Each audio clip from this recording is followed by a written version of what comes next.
Steel boots stomping, crashing the floor. Two wild Yinzers kicking through the door. Loud like a jag off at a pins game fight. Brace yourself, this ride ain't polite. Two Dum Yinzers, loud and proud. Heads in the clouds, voices in the crowd. Chaos brewing, they don't play nice. Hold on to your iron and grab your prime anti-slice.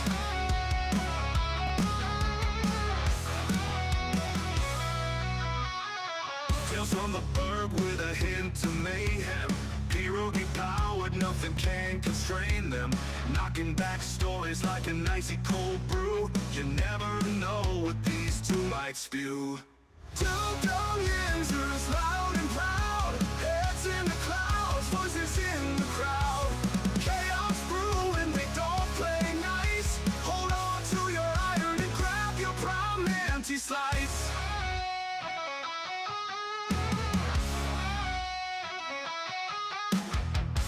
From the bug with a hint of mayhem. Pierogi powered, nothing can constrain them. Knocking back stories like an icy cold brew. You never know what these two might spew. Two Dum Yinzers, loud and proud. Heads in the clouds, voices in the crowd. Chaos brewing, they don't play nice. Hold on to your iron and grab your prime anti-slice. Rivers collide where the laughs always flow.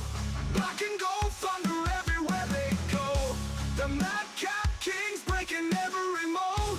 With two Dum Yinzers, the stories don't get old. Two Dum Yinzers, loud and proud. Heads in the clouds, voices in the crowd. Chaos brewing, they don't play nice. Hold on to your iron and grab your prime anti-slice.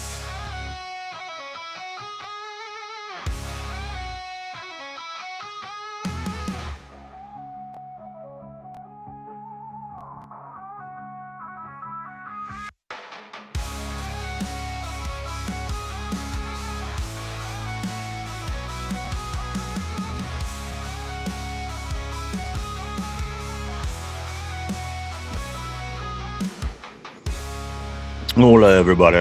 Hola, welcome back to the show. This is episode 892 of the Two Dum Yinzers. Welcome back, everybody. Yeah. And then there were four. That's right. And then there were four guys heading into the NFL championship weekend, guys. The schedule, it's etched in stone. A lot of things went down over the weekend. A lot of things going down moving forward, as there's just three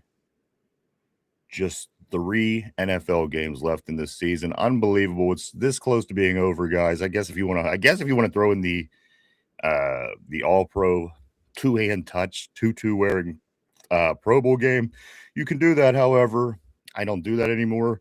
I say there's 3 football games left this season, 2 championship games, and an NFL championship game coming up in February as well, guys. So this is where we're at.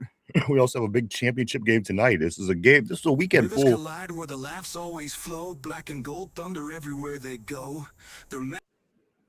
Sorry about that. So a lot of championship implications this weekend, guys. Of course, a couple teams 4 teams moving forward. Game tonight. A lot of things to talk about. Good morning, everybody. Nice to see everybody on the board, right? Right now. Good morning, Kenny. What's up, my man, Kenneth Jones? He says, hey, guys, Denver's finished. I couldn't agree more. I'd be very surprised. And if they did win this week, wouldn't it really feel like it's just kicking the can down the road to the actual inevitable? Under that circumstance, I don't want Denver to get in. But on the other hand, I don't want New England to win. So if Denver could go and shit the bed in the Super Bowl, I guess I'd be okay with that. I mean, I don't know. Jarrett Stidham is supposed to be the backup. Of course, the Broncos did go and sign Ben DiNucci from right in our backyard here in Pine Richland High School. Also went to Pitt. Was a journeyman around the NFL for quite some time, being brought on as the third quarterback for Denver heading into this weekend coming up. As I said, though, we do have a big championship game coming up tonight. That's right, the Miami Hurricanes, the number 10 Miami Hurricanes in the playoffs, going up against number 1 Indiana. and I just got a couple of thoughts on this. There's nobody on this planet that doesn't think Indiana's going to walk away with this game. How does Vegas make out on that? Just interesting, something to keep in mind going into the game tonight. I think that Miami is good. I think they're very talented. I just don't think that they are a good enough team to beat Indiana. There's a lot of disciplinary issues on the field as far as just it's Miami. It's no surprise. So again, I'm going to root for Miami. They're ACC. My Pitt's ACC. But at the end of the day, I don't know how this is going to be an interesting game tonight, unless it ends up being an interesting game. And I guess that's just what we have to deal with. I would like to see it. I'm going to be honest with you. I'd like to see somewhat of a competitive game. I don't want to see Indiana going out and just whooping another team in the championship anyway. Welcome back, everybody. Armac, great to see you on the terrible board. My man Tyrone, what's up, brother? Always great seeing you on the board, sir. Tortilla, Big Yinzers in the house. What's up, baby? Also, just learning, homeboys. Good morning. Absolutely, brother. Great seeing you as always. Tortilla says the Pro Bowl is a fag football, right? It's certainly what it used to be. And I tell you what, it didn't used to even be anything great. It's just something that resembled pro football, and that's the difference. Just Learning says this. He says Bills got robbed. Same catch with the absolutely. I got that picture we're going to put up in just a moment. I don't know how you can't argue. You can't argue one and not argue the other. It's the same exact play. We'll get into that here shortly. Tortilla says, yeah, I don't know what catches anymore. Too many rules that change depending on the situation and, frankly, who the player is. It's been an interesting league. I just got to say that. Could we all agree on that? The league has been somewhat interesting where every game seems to have one of these little problems. Something to keep in mind moving forward. Tyrone, Denver got bailed out with them weak-ass flags. Tortilla says this. Remember when Rodgers threw a pass that got tipped and caught and was ruled down before he got struck? I do remember that. Very interesting. Very interesting. Kenneth says, Dum Yinzers, who are your coaching? You know what? And I said this last weekend, Ken. I'm not going to say yet. I mean, I think that I have people that I prefer. I think I have people that I like. But again, I have to watch this process play out just as everybody else does. And again, if you were one of these goofy radio people that's going to tell you exactly who it is right now, they're just trying to get you to tune in because they don't know as much as you do. They don't know as much as I do. And I think the intelligent thing to do is sit back and watch the process and leave no stone unturned as we look at every candidate. I don't want there to be any questions. I don't want there to be any controversy for the next 20 years. Let's get the right guy. Again, whoever it is. I say let's take the extra time. Let's not hurry up and get that January hire just because it's a January hire, as the Steelers have done in all three situations with the big three in the past. I'm a big component of figuring out what the hell's going on with these guys and seeing who I truly think is going to be the best long-term answer for the Steelers. And that's kind of where I'm at right now. I don't know if I have a preference at the moment. Tyrone, I'm sorry. We're going to go right here. Tortilla, the rules bend depending on who's played. It sure seems like it. We're going to get into that a little bit more today, too. A lot of things to get into today. Of course, the results. We have the coaching situation here in Pittsburgh. We have coaches moving around. As a matter of fact, we had a firing this morning. I don't know if it was a firing or whatever it was, a resignation. Buffalo Bills head coach down. That's going to be 10 head coaching positions, guys, going to be changed this offseason. And it's something like 18 over the past two seasons. 18, excuse me, of the 32 coaches over the past two seasons, guys, have been changed in the NFL. So it's a trend. We'll certainly be keeping an eye on that and a lot more. I know that Ty likes Chris Shula. Lightning Rod says, I saw Jeff Hafley as the Steelers' next head coach in a vision. Just Learning says Mike McCarthy will be the next. You know what? I hope not. See, that's one guy I don't necessarily love as the guy, but we'll get into that and so much more. Kenneth says, Mike, who do you like? Who are you leaning toward at the moment? I'm not leaning towards any of them. I like them. I like some more as like offensive coordinator, defensive coordinator than like a head coach right now. But whoever they pick with, I'll go with rock and roll with them. Right now, I don't have a favorite. I kind of like all the guys that are coming in. That's kind of where I'm at. Let's take a look at him. Let's see what we have. Like Shellhouse coming from like a pass game coordinator to a head coach, I think might be too big of a jump right now, but you never know. You never know if he can handle it because McVay is the offensive coordinator down there. So how involved is he with that in building the game plan and stuff like that, designing the plays, formulating their script and all that? If he's heavily involved in that and doing a lot, and McVay's just the one calling the plays, that would be a whole hell of a lot more comforting knowing that if he does become like a head coach. So that's probably what they're figuring out in these interviews. Kind of like him because I like their offense, but also like I'm not a Shula. That defense, you look at their stats, they're not the greatest, but they're making plays at the right time. And it's the lowest paid defense in the league. Now imagine what he'd do with like one of the highest paid, if not the highest paid defense in the league. So that's intriguing right there. I'm liking those two guys right now. I wouldn't be opposed to either of those two guys. Off the top of my head, I don't want McCarthy.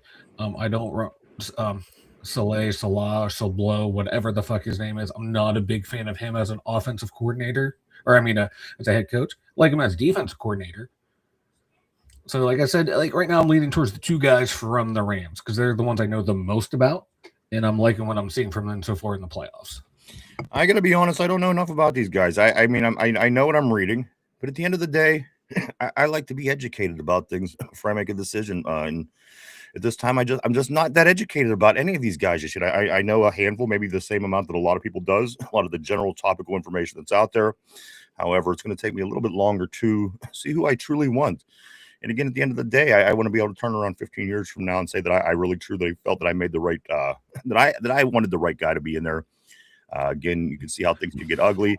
So I do want to make the right decision, and I do want to stick with my guns, as I usually do try to do. However, it's tough at this point. Again, a lot of football still going on. We do have to wait out some teams here before we could even interview more guys. Yep. Of course, Shilhaus and also Shula, they both did have virtual interviews with the Steelers the other day on Saturday, Friday or Saturday, and they are both due for a second interview as well. We're going to have all the scoop on who's seen who interviewed where, who talked to what.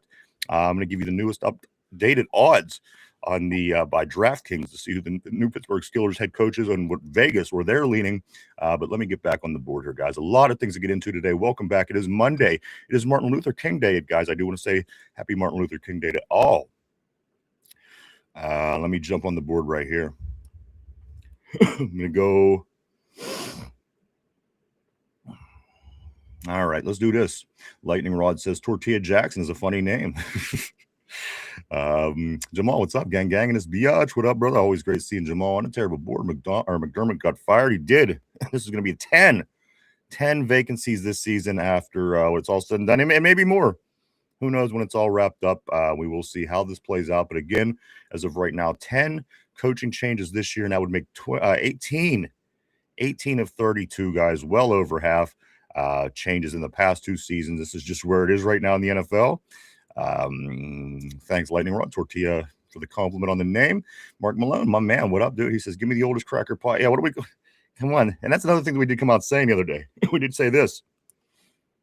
We're not rolling Aaron Rodgers out, even after Aaron Rodgers did say that he wasn't going to be back. And the Steelers said that he wasn't planning on coming back.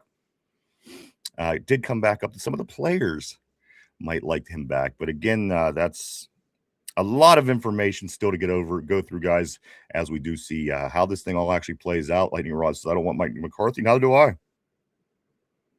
In my opinion, he is the Mike Tomlin and the John Harbaugh. They're the evil triplets in the NFL. They're the 3 coaches that basically have the same exact resume, and they all they're all looking for work. What's that tell you?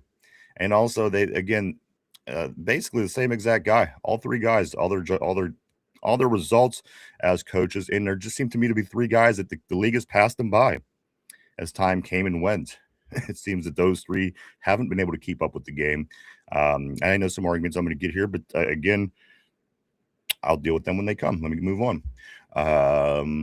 Lightning Rod says, I don't want Mike McCarthy. And neither do I. But this is kind of where I'm at right now. Let's see what we got. Maybe if he, at the end of the day, ends up being the best candidate, maybe that's going to be my answer. I don't know. And that's the thing. That's the thing that sucks about asking me. I want to know as much as I can before I can say. That's a fault of mine, I guess. Let me move on. Jamal says F no on that, man. Somber, what's up, brother? Always great seeing Somber. He says just hire Vanilla Thunder as head coach, offensive coordinator, and defensive coordinator. Let's go, boys. I'll be coked out of my mind on that sideline, just winging a prayer, boys. Winging a prayer. I can see him freaking out. I'm not doing this game anymore. I'm out. I just walk out mid-game. You fucking figure out. You don't want to do your job. I'm out. Jamal says no Cowboys coaches. Yeah, come on. If there's anybody less successful than the Cowboys, believe me, I don't want any of their coaches. Tortilla says, I believe Shula was a pass game coordinator in the past as well as a defensive coordinator. Kenneth says, I don't want McCarthy or Salah either. Jamal says, unless they bring GP with him. Tyrone, Shula is the best option. It seems at this point. but you know what? I don't excuse me. I don't know how much of that is because they're telling us he's the best option. Again, always second guess what the media says. Always. Let me go to this right here. Tyrone says, I miss GP, bro. We all miss GP, man. And like I said, we got rid of him because he had issues with the DK doing crunch time. He let his GP go, and again, that was the move was null. Why even do it? It would have happened if you think that this was going to happen with GP, and DK is the safer guy. Who was here and who was out during the meaningful games at the end of the season? So again, a lot of things to talk about this offseason. A lot of things. Lightning Rod says Chris Shula, Jeff Hafley, and Clay Kubiak. Tortilla says a lot of retread coaches do win when they leave and go to a new situation, but I would rather a young, innovative coach. Lindsay, hey, how you doing? Always great seeing Lindsay. Tortilla agrees. He says, what's up, Lindsay? Tyrone, everybody. Good morning to Miss Pittsburgh. Always, she says, good morning, Pittsburgh. Here we go. Good morning. She says, it was a hell of a game this weekend. It was crazy. NFL's crazy anymore. Whatever happened to the average game where a couple teams play, a team wins, a team loses without the referees being heavily involved in some controversial way? I'll show you what I mean. Just 1 second. Tyrone, he says, we better make good moves, bro. Absolutely. We better. And you know what? If they take a little bit extra time to figure this out, I'm all for it. Of course, everybody wants to know the answer. Everybody's chomping at the bit. We're all a little anxious, waiting to see what it's going to be. But at the end of the day, by all means, take your time. Figure it out. Don't hire somebody just because you like their name or because you like you got to figure this one out. This is a big decision. Huge decision. As the rest of the league looks like they're continuing to pass us by, as New England very close to being back in the Super Bowl, and they're just a Ben DiNucci away from maybe doing that. So we'll talk about that and a lot more, guys. Excited for the game today. That's right, dude. Big college game tonight. National championship, last college game of the year between Miami and Indiana. That's going to be it should be fun. I hope it's fun. By all means, I hope it's a fun football game to watch. Armac says Shula's defense was. It is. It's in. All these guys are impressive coaches. They're all doing good things, and that's why they're all being mentioned. I think if they weren't, they wouldn't be. So again, that's going to make this even more difficult. But I like that. I want a pool of good coaches to choose from, and again, make them accountable for everything that they do as a head coach. They're the head of they're the rule of the roost. You know, it's got to be a person that's going to be willing to take responsibilities as well as the accomplishments of the team. Lightning Rod says this: Aaron Rodgers would never come back with Mike McCarthy. What are we going to do? Put the whole 2011 Super Bowl team back together? Maybe the team that beat the Steelers back in 2011, we could try to run it back with them. I mean, come on. If Mike McCarthy comes and Aaron Rodgers comes out, what else do we need? Should we call Clay Matthews next? Maybe what's the other guy? The Hawk. What's his name, Mike? AJ Hawk. AJ Hawk. Let's call Hawk next. Tyrone says, and I'm going to the draft. I really don't want to be disappointed. And you're not going to be. If you have 12 draft picks and your city is hosting the draft and you have some pretty big needs, I think that this is going to be a huge draft for the Steelers. I truly, honestly do. If you are coming from out of town, I recommend it. Come to town. It's going to be a lot of folks down there. And again, I think the Steelers are going to not make a splash at this year's draft. And I don't know how much that's all going to play in with the coaching, hiring, and everything else. It's certainly keeping us busy in the offseason here, guys. And I'm down with that. So we're going to do what we got to do. And let's move on. Lindsay says we'll be fine, Tyrone. Tortilla, bro, I swear the time the Bills and Broncos game was over, the 49ers were down 17-3. I'm sorry. I knew San Fran was going to get smashed, but geez, oh man.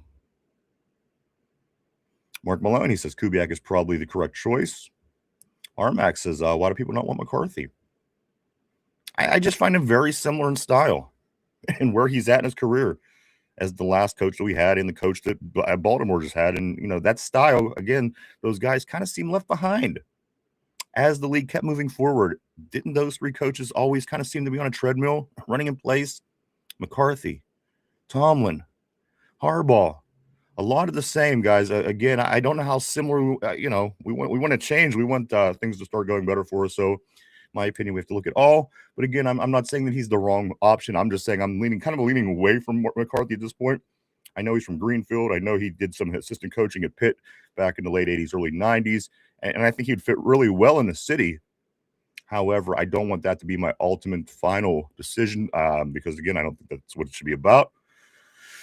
Tyrone says, no, we won't, LOL. Back to Lindsay. Also, Lightning Rod says, Mark Malone was a good quarterback before Bobby Brister. They were all right. They were something. They were something, right, Mark? Also, Mark Malone says this. Also, draft the Miami or Baylor quarterback. Somber says his age. Another one. People are looking at younger coaches nowadays. That's no secret. Tyrone says McCarthy ain't it right now, and I agree with you, Ty. And that's I think that I've been pretty consistent saying that all along as well. I don't love the Mike McCarthy idea. I just think I think it's a more of the same, and I want to get into a new style. I want to get into something that we haven't seen for the past 15 years, and maybe that could work in our advantage sometimes. And we could move forward. I was told Arthur Smith was the difference in Tennessee. Well, it's funny that the way that our offense turned out, in the way that New England is turning out, it might just be that Arthur Smith being the reason for all that success was a bunch of hogwash, as Mike Vrabel is just, again, a game away from taking that New England team back, possibly for their 7th Super Bowl to pass the Pittsburgh Steelers. So, again, I'm just going by comparison of what I see. And they turned the whole team around. They had 4 wins last year. We had 10 last year. And we got 10 this year, and Vrabel got, again, these guys in the AFC Championship. Maybe, just maybe, Arthur Smith wasn't that damn good at being an offensive coordinator. Just saying. Also, 3 seasons with the Falcons as head coach. He was under 500 all 3 years. Let's see. Lindsay says this. I do not want McCarthy at all. At all, she says. I don't even want him at all. I won't even save him if there's a fire. She doesn't want it.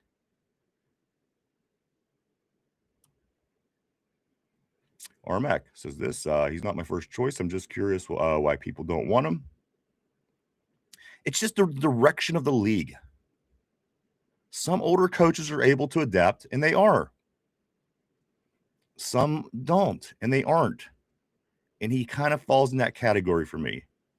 He doesn't fall in the Andy Reid category, if you will, or guys that are able to make the adjustments over time and continue to be somewhat successful from year to year. So again, he's just kind of another. I like him. Yes, I do like the Pittsburgh bloodline, but at the end of the day, I want a good coach. I want somebody who's going to win.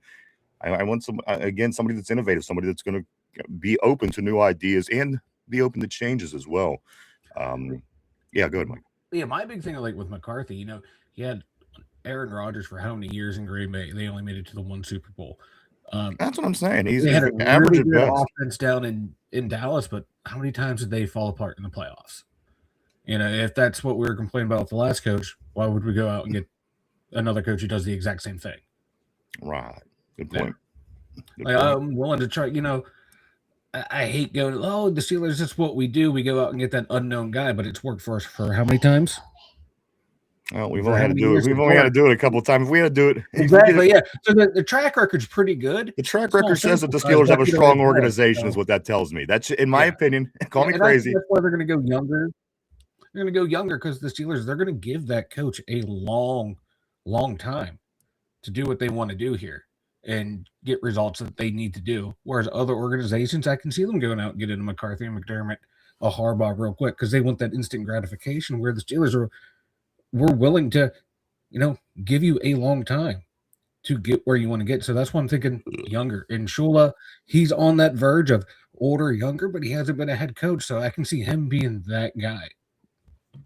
Before we really get into it, I got to be honest with you. I'm really enjoying. I'm really enjoying this win probability technology.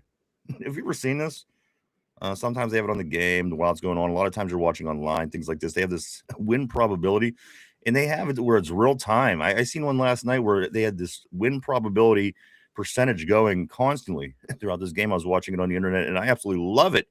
And I found that I could be very addicted to it, and I think a lot of people can as well. As I find myself staring, oh, what's the percentage of the chance, their chance to win before he throws this football? What's the percentage of the chance that they win as this ball is in the air? It's a lot of fun. Again, I think it could be very distracting. At the end of the day, I really do dig the winning probability technology that it's coming along. I think you're going to see it more. I think we're probably going to see it on that live screen from week to week. Give it a year or two maybe, but I do like it. I like it a lot. As a ball goes through the uprights, it changes. I mean, it's real time. AI is pretty amazing at this point. You can watch it change play by play too. It's second by second. It's amazing. It truly is. Let's see. Let's go to Ty. Ty says GP's greater than DK. Ain't no even close. LOL. I agree. GP was making amazing acrobatic catches. DK dropping easy passes. I'm not saying DK wasn't all that. I'm not saying he didn't have a great career. I'm not saying he's not even a top 15. He maybe is a top 15 receiver. I don't know. But if he's your number one and you don't have much support around him, I don't know if you're getting your best results. And I think we learned that firsthand. We sure learned that firsthand this year. Let's move on. Lightning Rod says, and I do want to say welcome to Lightning Rod. Welcome to the terrible board. He says Aaron Rodgers spoke bad about Mike McCarthy as it was weird. Well, Aaron's a bit weird. You got to remember that. It's one thing that we tend to forget as he came here and pulled the sheet over our eyes. I think that he's still a weird guy at the end of the day. It doesn't surprise me with Aaron, but I understand the point for sure. Somber says, doesn't matter who our wide receiver was this year. At the end of the day, one viable receiver isn't taking us anywhere, and I couldn't agree more. You can't build a team with one receiver. What are you, crazy? And for that alone, Arthur Smith should have been fired on his ass. And you know what was even going on before he no, Arthur Smith was here last year as well. Yeah, that's why he should be fired. Get the hell out of here. Come on. The Chargers, they now want an interview with Arthur Smith. Are you kidding me? I love the NFL. You're kidding me? We have to cut out and we have to get out and get this guy, a team that really is maybe a person and an assistant coach away from actually being a pretty good football team in the league. And the Chargers are going to call up Arthur Smith for an offensive coordinator. Again, like I said last week, what's he going to come in and run something with 4 left guards? May or may not have a quarterback out there. Truly unbelievable. Truly incredible what's going on. Let me move on the board here. I'm going to go right here. Armax is Jordy Nelson. Tyrone says, yeah, I'd rather give up, rather have GP than DK anyway. And if that's what I'm saying, if the problem was issues, you kind of effed that up whenever DK again punched a guy's head and you lose him for the 2 biggest games of the year, of course. So again, that argument is kind of out the window. Tyrone says, yeah, I'm sorry. Tyrone also says that we paid DK $33 million. I know. $33 million. He's not even a top 15. Somber says James Jones. Also, what's up, TC? Always great to see my man, TC. Great afternoon, brother. Nice to see you today, sir. Jason Atkins, always great seeing you as well. He says, fire Tomlin. I had to do it one more time. it just can't become so natural over time, I guess, right?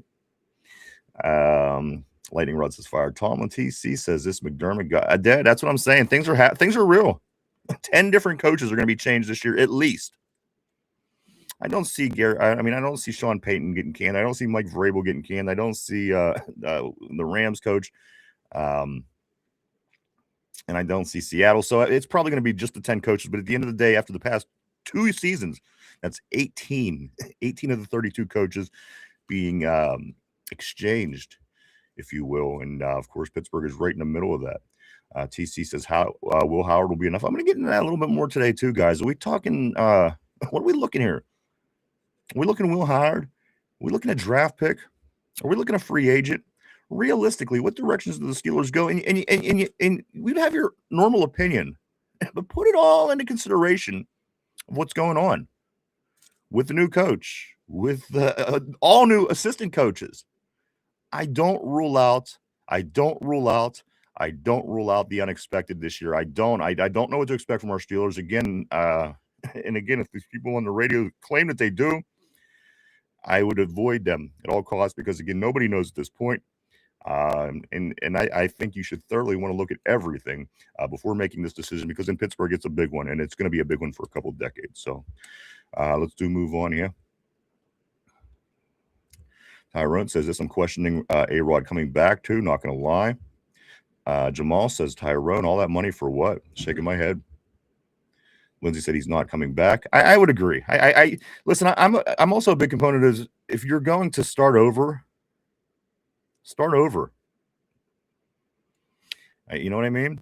New England didn't necessarily stick with they tried a couple guys in between their little hiatus of success. You got to go out and get your guy. Make a decision. You know what I mean? Make a big boy decision. And again, Omar Khan, you're on the clock from here on out. I've been impressed with everything Omar Khan's done to this point. Now it's crunch time. Let's see where it doesn't fall on the head coach. Before it kind of fell on Omar and the head coach. Now you got to take the head coach out of the equation. Let's see how we are with Omar moving forward. So far, I'm excited. I'm happy. I liked his aggressiveness in the offseason. I would like to see that continue. But again, we're going to learn a lot about the Omar Khan era here with the changes, I do think. Armac says this. He says that Aaron should retire. I couldn't agree more. I mean, the guy's as old as Mike, for crying out loud. That's fucked up, dude. TC says Will Howard could be the next Josh Allen. I don't know if I want that entirely, but I get your point. I get your point. And you know what? I don't know enough about Will. I didn't get to see him play a single snap in the black and gold, unfortunately, due to his injury and just the way things played out. Jamal says, let's blame Tomlin. Armac says Roger should retire. Somber people are way ahead of themselves. They really are. They're way ahead of themselves. Jamal says, laugh my ass off, you fools. Going to blame Tomlin as soon as we're down next year, too. Timmy, what's up, dude? That was great seeing Timmy on the board. Timmy Turner. I'm going to go with Timmy, just for now at least. Welcome. He says Derrick Henry was the difference in Arthur's. Well, you know what? I've said that from day one. You have Derrick Henry in your offense. That's a deal breaker. Absolutely. Absolutely. But again, go off of their success since. Arthur Smith's decisions, Mike Vrabel back in the AFC Championship game. Henry or not, as far as coaching is what we're looking at. And the coaches, their track record is they're making their own way. So we will continue paying attention to that. Tyrone says literally DK is a bum. Armac says no one is a bum. Tyrone says, I can't believe I got his jersey. Jamal says, who will get the blame next year? Well, it depends. Who F's it up next year? That's the thing. That just shows you I'm not sitting around looking for a certain person to tee off on. I'm going to look for the person that's at fault. If there's a fault, we're going to find them. And by all means, we'll give them shit. Tortilla, I blame Tomlin for being late for work today. Also, Jamal says that number nice at least. Somber Tyrone real whiny today. Oh, I didn't notice that from Ty. Let's see. Let's go up here. TC McCarthy is not for Pittsburgh. I agree. I think it's more of the same. I just don't think that this is where the Steelers need to be moving forward. Especially other teams are changing in the division now. You know, you're not going to see I wouldn't think you're going to see the Harbaugh offense, the Harbaugh team. And albeit I didn't think Stefanski did the worst job with what he had in Cleveland, but it's a different division. There's no way we could go back to what we've been treading for about a decade. And again, I think it's time to move forward for the Steelers. Lindsay says, you are a little Tyrone. Love you, though. Tyrone, little whiny. I don't see it. I just don't see it. Let's see. Mark Malone, I give the MF for 3 years max. Somber, let's find a coach first. Man called DK a bum like 5 times already this morning. Tyrone said, this good until shit change. I will be. Chris Shula for life. Tortilla Tyrone says, watching the Texans and Pat game told me a lot about this team and franchise. Didn't you learn a lot about the Steelers by watching football over this weekend? Didn't you learn that we're not even in the same ballpark as a lot of these teams that are in the postseason? Not even in the same ballpark. Lindsay says, I can't handle it. I got enough going on. Tyrone says, we probably would have lost by 30 with CJ Stroud. You know what? That is the stat of the weekend. I'm glad you brought up CJ Stroud, guys. CJ Stroud, his passer rating this weekend, guys, in their game. CJ Stroud, 28. He had a 28. Let me put that into perspective for you. In their loss, guys, CJ Stroud to New England, he had a 28 passer rating. If you would spike the ball every single play of a game, this is 100% true. If you would, as a quarterback, take and spike the ball every single play of the game, you would finish with a 39.6 passer rating. CJ Stroud finished with a 28.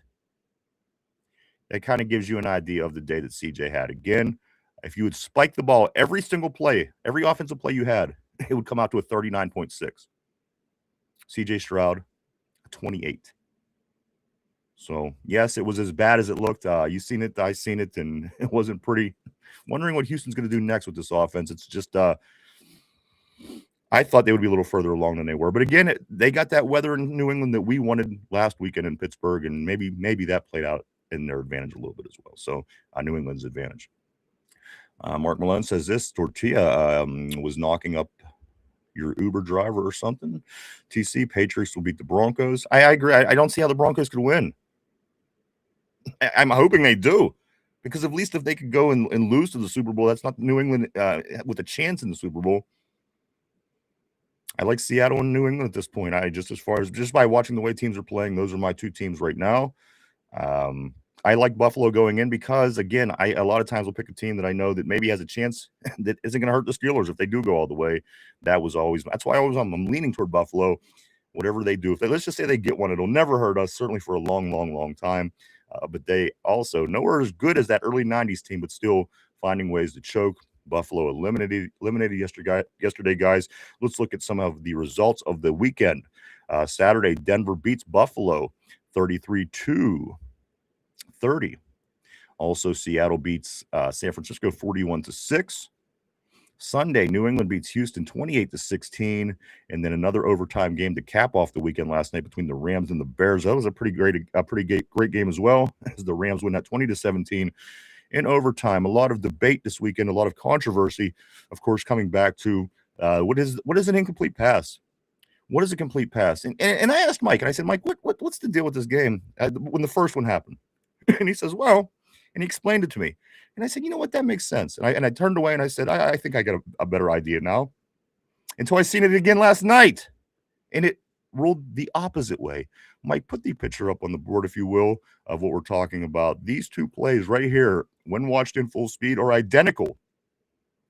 However, the officiating crew in one decided it was an interception, and in the other, it was not an interception. Again, should things like this be deciding? Huge possessions. This was, game-changing particular points of the game. Right here on the bottom, you do see the Denver-Buffalo game, and I see a knee down with possession before the ball was stripped, and this is where Mike explained to me, you have to continue through with your football move. Basically, maintain the possession of the ball through this particular play. And so I turned around, and I said, you know what? I'm going to take that. And then I'm watching football last night, and the picture above happens in the same exact. You couldn't script it, for lack of better terms, to be any more similar of a play.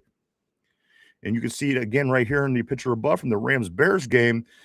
Same exact thing. Knee down, possession, yet this one not an interception. Again, should the NFL be this inconsistent in their officiating in January? Should these be the things that are deciding games when it comes down to it? You play hard your whole season to get to this point, and to have officiating being this inconsistent to where I'm looking at two identical pictures in important parts of a game and having those two different results.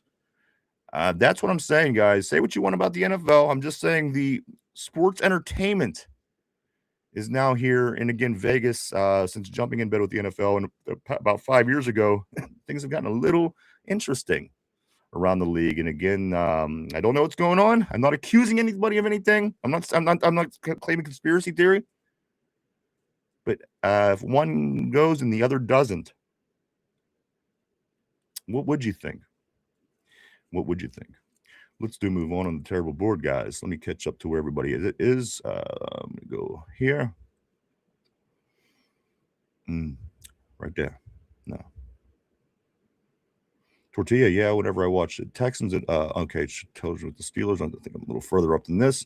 I'm going to go right here to Jason. Jason says this. Jason Atkins says Buffalo is definitely the best job opening for sure.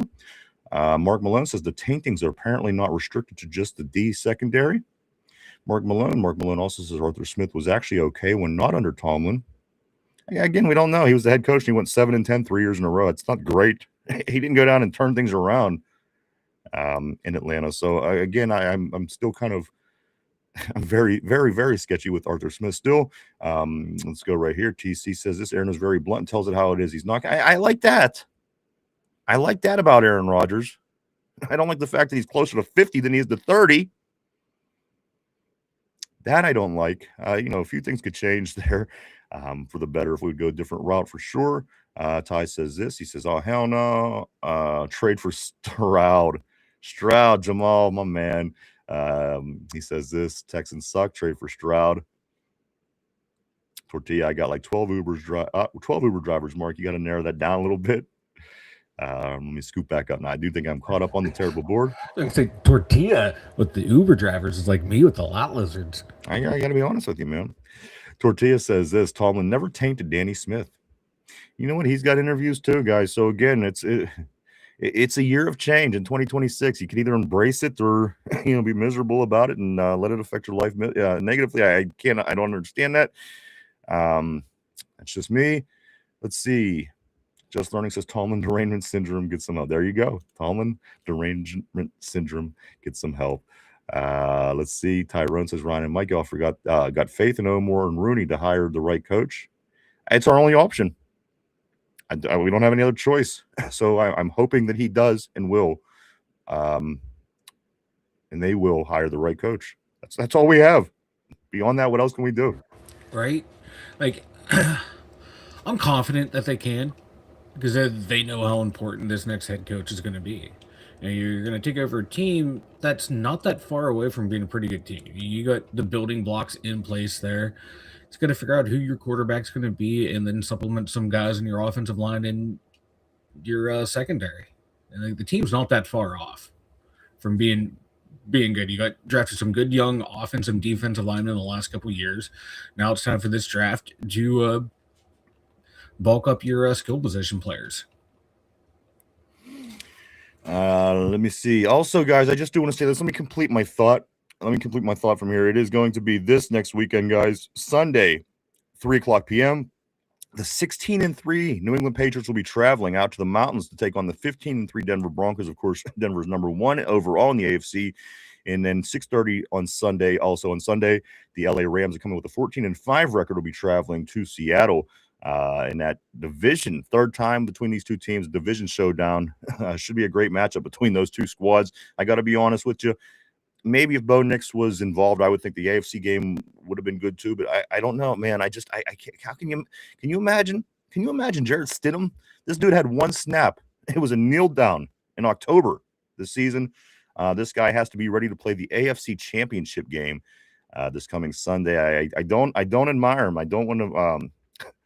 That's got to be a tough position to be in. The whole organization, the team, the coach, the players, quarterback, everything involved, guys.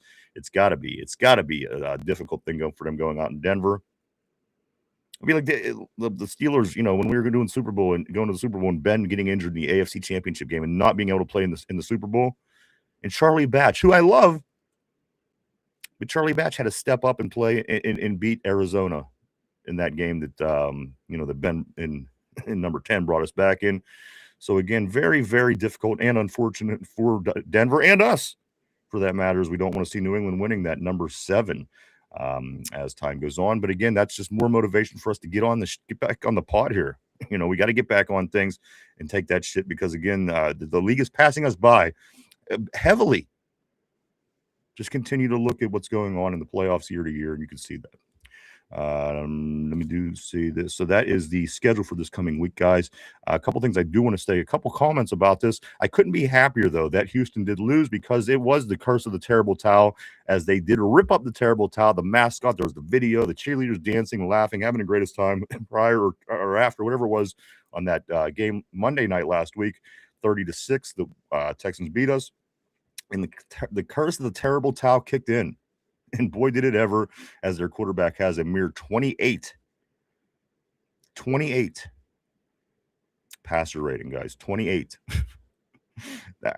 Again, you could literally spike the ball every game or every play of the game, and it finishes out with a 39.6. He managed a 28. Do what you want with that, everybody. Let me see what else we got going on here. Some facetious rumors, a lot of rumors. Now that the season's over, this is rumor time, of course. So a lot of people know this. Big Ben, even that's brought up. I don't even know if this is real, if it's a rumor. Somebody came out and said, I wonder if he has 2 more games in him. But you know what? They wanted Ben from Pittsburgh. They got Ben from Pittsburgh. That's right. We're sending Ben DiNucci to the Denver Broncos to see if he could help them win. We're keeping our Ben from Pittsburgh here, as Ben DiNucci from Pitt and Pine Richland had been signed by the Denver Broncos guys as the 3rd string quarterback moving forward into the AFC Championship game. Unfortunately for them. So again, I'd like to see Denver. I don't want New Englander as much as anybody else, but this is what it is, and hopefully the weird NFL can make it happen. We will see on Sunday afternoon. That's right, 3:00 that game, New England versus the Broncos. What else we got? 10 years ago, it was almost identical. Or 2014, I think it was. I think I have it somewhere. It was almost identical. It was the Patriots versus the Broncos. And then it was Seattle in another NFC showdown at home, deciding to see who's going to go to the playoffs. And maybe that was the Marshawn Lynch year. I think that might have been the year, if I'm not mistaken. But the league has done a complete circle, guys, and it's circled around us. We're still standing here in the middle, with our hands in our butts, as they are on another round. It's 2014 Denver Patriots at Denver, AFC Championship weekend, and again the NFC West rival championship game in Seattle. Also, that particular year, the league lapped us. What do they call that? Lapping you. They lapped us. So it's no question, guys. We got to get back on track. We got to get back on track. We got to get moving in the right direction. Something we haven't done in a long time. A lot of people are saying this. I mean, and this is, you know what? I'll get to that in just a second. Let me get some more messages on the board. I don't want to get too far behind, guys. I'm seeing we're getting good. We're getting a lot of messages today, and I do want to keep up as much as I possibly can because I know Mondays are tough, especially after game days. I always said, TC says this, he says, I always expect the unexpected. You know what? You got to. It's a boring life when you do that because you know that the expected is going to happen plenty. So if you expect the unexpected, you're let down a little bit more because you know that the unexpected could happen. I get what you're saying, but it could be a boring life with that mindset. And I couldn't agree with you more, though. I couldn't agree with you more. Tyrone says this. I'm sorry, Mark Malone says this. That's true, but Danny speaks a different language. That is the language that Danny speaks, but I totally get what you're saying. Somber says Rodgers can go play on the beach with his wife. Stay away from us, Steelers. Somebody even said that was I just heard this weekend that might have even been a rumor. The wife. Anybody see this? The rumors are flying. We didn't even get to the good stuff yet. The new rumor is that there was never even a wife. I don't know. That's why they rumors, I guess. Tortilla says Tomlin don't understand Danny. Nobody understands Danny. He's like He's like RTD2. It's like that scene in Rush Hour. Danny Smith talking. Do you understand the words coming out of my mouth? No. Are you just saying that because Mike Tomlin was a black guy, Mike? No, because Danny Smith got all I'm that just dub, and kidding. you got that Southern Listen, I know accent. that's your card, so I had to do it. Let me move forward. Got him. Got him. Let me move forward here, right? On the board, I'm gonna say Tyrone. He says this. We missed Jonu and the PK thing too, or PQ. I'm sorry, Patrick Queen, of course. Tyrone says Omar does great with the draft, but other decisions, I don't know. We're gonna find out, man, real soon. Ty. Mark Malone says Jim Bob Cooter can hold deep philosophical conversation with Danny. At Tortilla, TC says Tomlin is gone. People need to move on. It's over. For the most part, I do agree. For the most part, I do agree. Tyrone says, yeah, I thank him for that. Ty says McCarthy is old news. I agree. I agree. Listen, he falls in that category again with the other two guys that I mentioned, Harbaugh and Tomlin. They'll go somewhere. They'll be solid. But come on, Jim Harbaugh is not winning a Super Bowl in New York. John Harbaugh, I'm sorry. At least I don't think he will, but again, I guess we'll see. I guess we will see. Tortilla Yinzers need someone to blame, or they'd hop on the field and make a motherfucking stop themselves. That's right. We can't blame somebody. We do it ourselves, and then they throw us in jail and all that shit. So let's move on. Tile says this: the things I question Omar, Jonu, PQ, DK, J Ram contract, and a Kant wide receiver 2 in 3 years. It's that to me is something that is beyond comprehension. How the hell you have no interest in getting a wide receiver 2 for over 2 seasons? In my opinion, should be why Arthur Smith should be tarred and feathered at this point.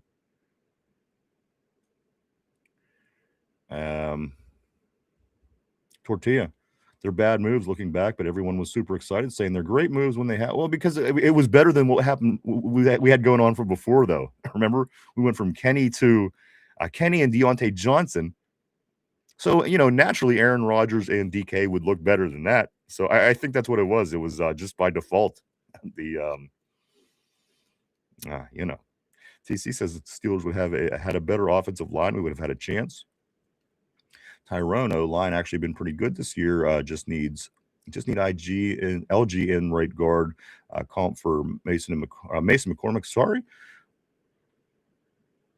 M Sparks, what's up, man? What's good? Again, Pittsburgh Steelers for life. Always great seeing M Sparks on the terrible board, my man. Great seeing you. Somber says, "Oh my God, this shit again." Feel the steel. What up, brother? What up, Watt fans? He says, "Here we go, Steelers. Here we go." Big feel the steel in the house. What up, bro? Tortilla says, "Need a quarterback who can move. 2 that will help the offensive line. Don't need a running quarterback. Just someone who isn't 40. That shouldn't be too much to ask." Let's see. Tortilla, Josh Allen been facing the refs his whole career. M Sparks says the LA Rams going to get another Lombardi. I hope you're right. Oh, I hope you're right. Or Seattle. Or Denver. Or anybody besides for New England guys. San Francisco was eliminated. That was another team, of course, we didn't want to tie the Steelers with a win. They would have had 6 as well. So as long as, we got 75% chance at this point that the New England Patriots won't pass us. So let's hope that those odds continue to stay high in our favor. Somber says, let's not talk about the missed holding. Right? There was a lot of bad calls, guys. I mean, obviously, the obvious one was the one that I was able to compare between 2 particular plays from 2 games. But Somber, you couldn't be more correct. He says on the right tackle on the game-tying drive, that one play didn't decide the game. MFer had 4 turnovers. There was so much in this new sports entertainment world. You got to remember that's what the WWE has been referred to for. WWF to WWE for sure. End of days. What up, end of days? He says Sean McDermott will be a good quarterback coach. Maybe quarterback coach. That's true. Tyrone also 2026 is the year for change. It sure is. It sure is the year for change. M Sparks says this: the bad luck Bills coach is just a vanilla rendition of the Tomlin 2 clowns. Interesting take. Somber says this: factual, Lindsay. Ty, my man says this: I hope Lindsay. I don't know how much more I can take. Just come down to the draft, brother. We'll make it all right. We'll have a good time. So the guys and the gals too, if you want to join us, we're going to be down at the draft, and at least it'll take our mind off it for those days. We'll have a good time. Somber says this: I'm excited to see some new schemes on both sides of the ball. I am too. I'm ready for some change. I'm ready for some change, guys. I'm ready. Tyrone, why I'm going to the draft, I want to be happy again. Lindsay says change is good. Tyrone, definitely about 5 years too late. Shaking my head. Lindsay says relax. Tortilla says Rooney left to get milk and never came back. Ty says after that loss in 2020, when I opened my eyes, I would have kept Danny. Kind of says, I mean, it's a possibility. I know that he's interviewing elsewhere. And again, I don't know how important special teams coaches are because I've literally never paid attention about any but 3 in my whole life. And one of them is Danny Smith.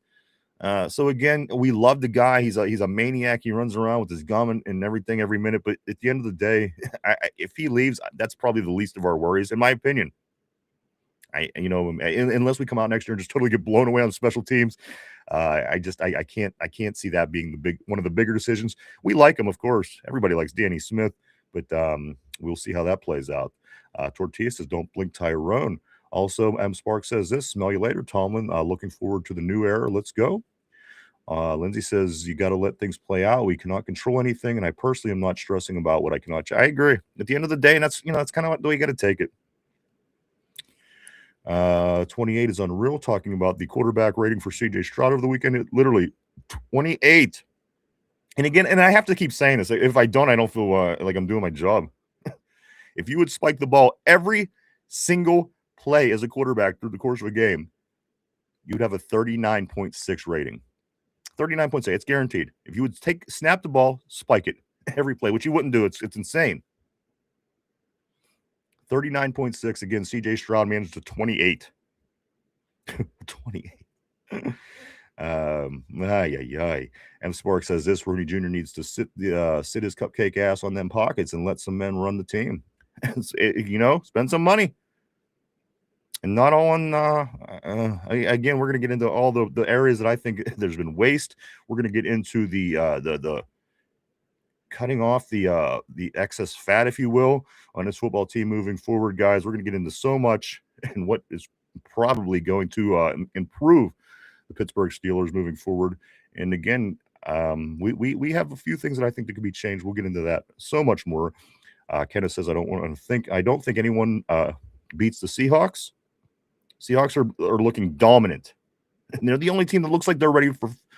Listen, I talk about February football.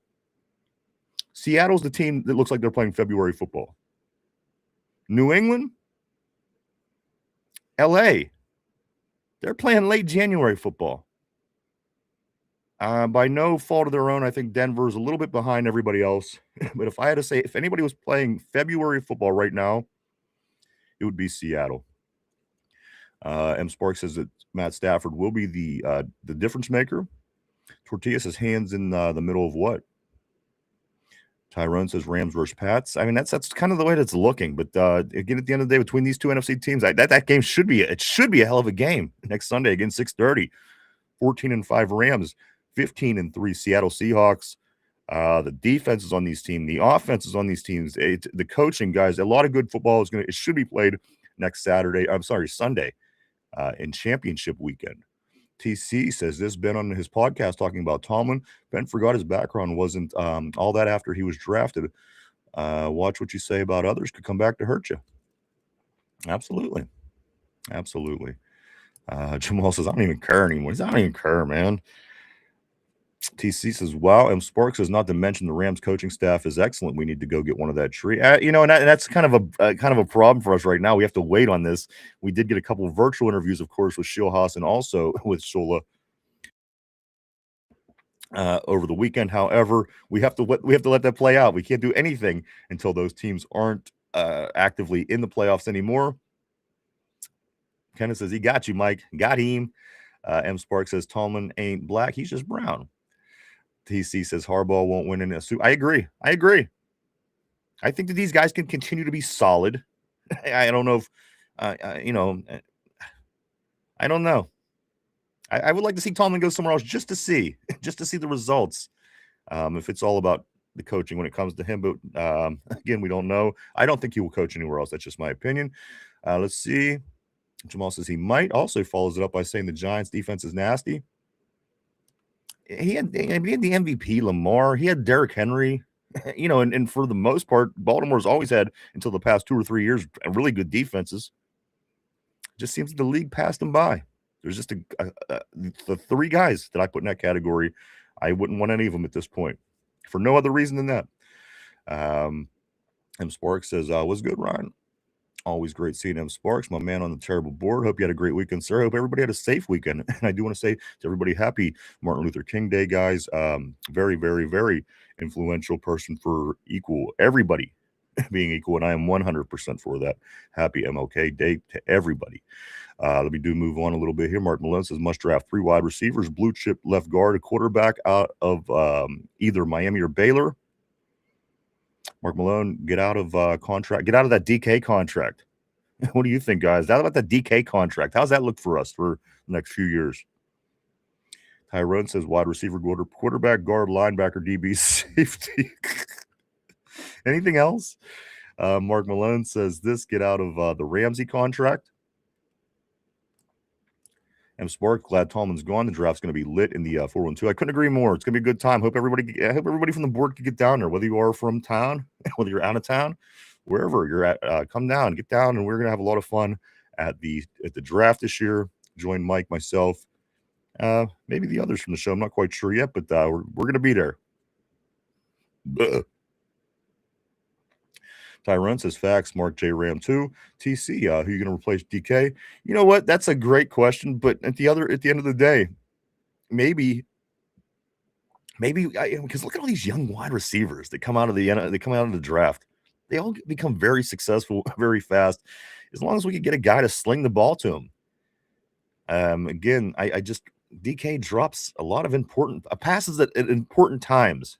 And again, he wasn't available during 2 very important games. We were lucky by the grace of Baltimore's kicker's toe. If it wasn't for that, we would have lost 2 games in a row, the 2 games that DK would have been out for. So that has to change. Obviously, why we got rid of George Pickens, and we still dealt with the issue. So we got to see. Mark Malone, that's an OSU quarterback, man. Tortilla says we're going to get Juju to replace DK. That's the one. You might as well go Juju. You might as well, right? Mark Malone, hopefully Howard can survive the OSU tank things. TC says Chicago won't win a Super Bowl. I agree. Again, they were the least impressive team top to bottom. I think I put them up maybe comparable to Denver. But at the end of the day, Denver still was a 1 seed. And Chicago, I like Caleb more now than I did. And I see him winning a lot of football games in Chicago. The dude got game, no 2 ways about it. Winning Super Bowls are very tough to do, though. Very tough to do. So we'll see. M. Sparks says the winner of the Rams Seahawks will be the Super Bowl champion, I think is what he's saying. So yes, I would agree. I hope so, at least. I don't want New England winning. John, what's up, dude? Always great seeing John on the terrible board. Steeler Freak says this: the Steelers need new blood, not retreads like McDermott. Hey, you know what? That's a good point. We haven't brought in anybody that's been fired yet so far this year for an interview. Again, I'm going to get some names here of people that are coming in, who we have scheduled, who's been in the new odds according to the DraftKings website, guys, on who's going to be the Steelers' next coach. We'll get to that in just one moment here. Jamal says, damn, football sucks without the Steelers. I agree, man. As good as football was over the weekend, it just is not the same. Just is not the same. Absolutely. M. Sparks, rest in peace, Martin Luther King. Tyrone says me as well. Get a couple more here. Kenneth Jones says save $7 million, cut Johnny, Ramsey could go, and DK makes too much. You know what? At the end of the day, I think you're right. If you're kind of starting over in a sense, cut some of the excess fat, some of the if you know it's there, get rid of it. Try something else. You seen what worked last year. You seen what didn't.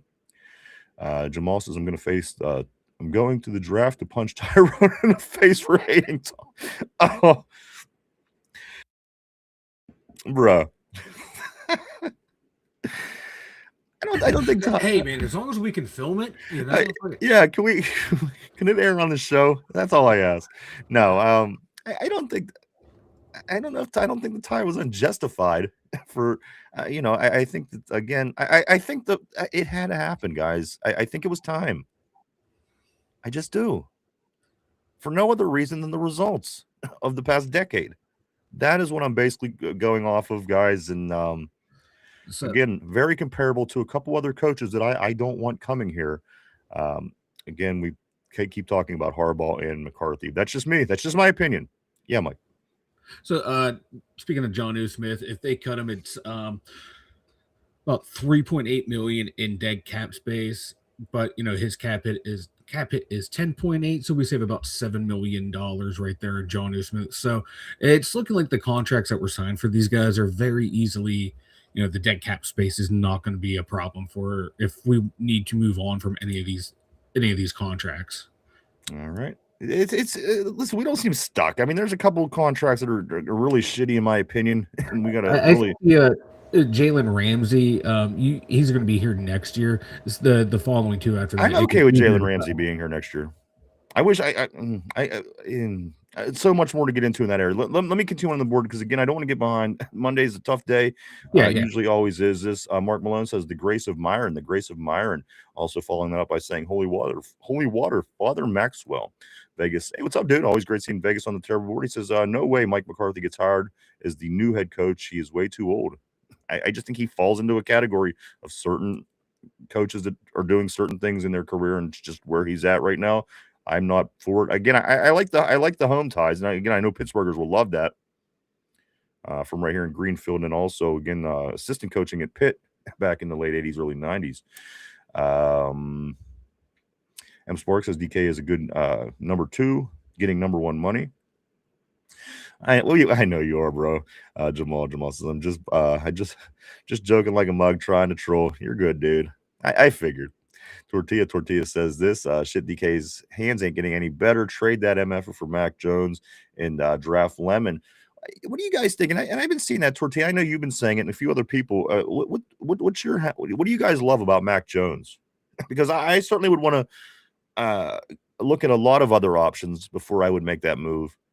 But I've noticed that you've been saying that recently, and again, I'm just curious because if you have something that I'm not picking up, maybe that could help me decide who I would like more. But I'm seeing Mac Jones pop up a lot, and I'm just not quite sure why.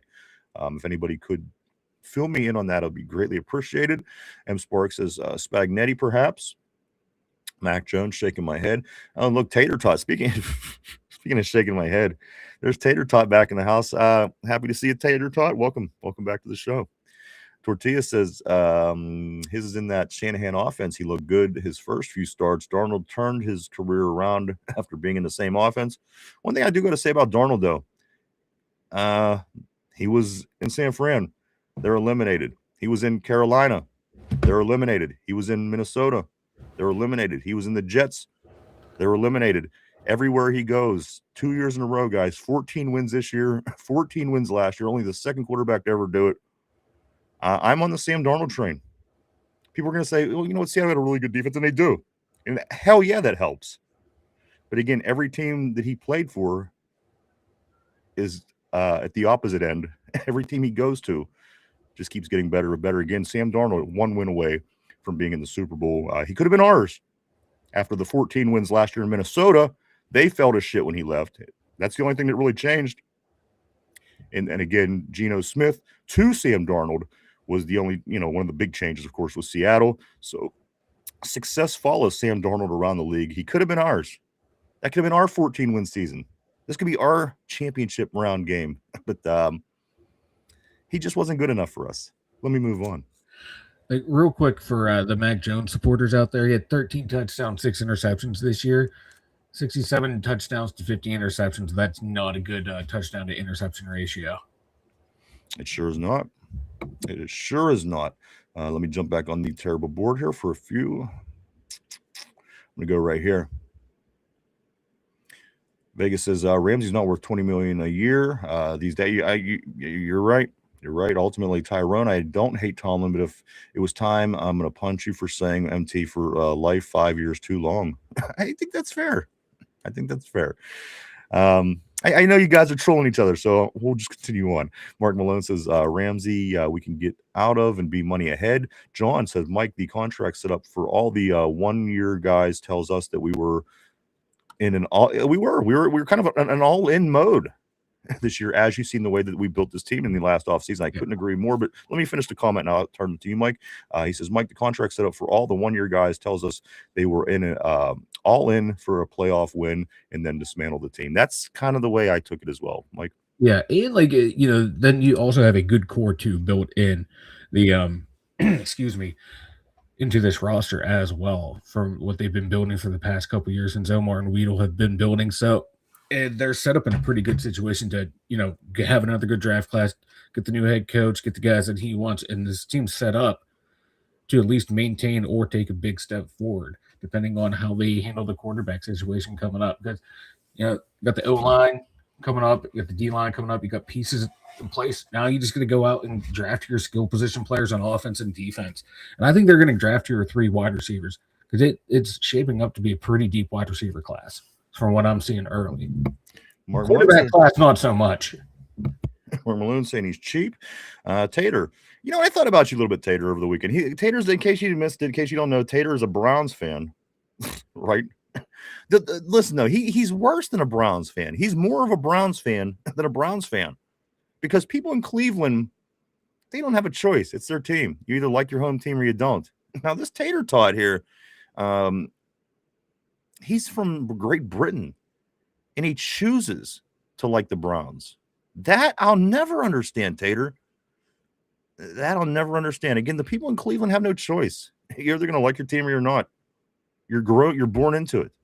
But how one in the Great Britain, the country, ends out a Browns fan, I'll never know. But welcome to the terrible board, nonetheless. Tater, welcome back. Mark Malone says and has talent. Kenneth says, I don't want Mac. I don't know. Maybe if there's something I'm not seeing, I'll certainly look at it. I'll give it a look as I try to do everything. We'll look at it, but I'm not. I don't know how that would be the big fix moving forward. I'm just saying. I just don't. But I'm not saying that you're. Again, you may be onto something. I don't know. Let's do Rushman 412. Mac Jones doesn't work outside of this. See, that's kind of what I'm saying. He always seems system quarter. I agree. And I do want to say welcome to Rushman. Nice having you on a terrible board. M Spark says Billy Belichick is still paying child support payments for Tomlin's ass. Guys, Bill Belichick. I'm just going to leave it right there. Bill Belichick. Tortilla says this. We could use that system. We currently don't have a system. We don't have a system. It's a very ugly system, whatever the hell that was that we just had over the past 2 years. Very ugly. And again, you weren't sure if you're going to have wide receivers, but you knew you were going to have plenty of tight ends, didn't you?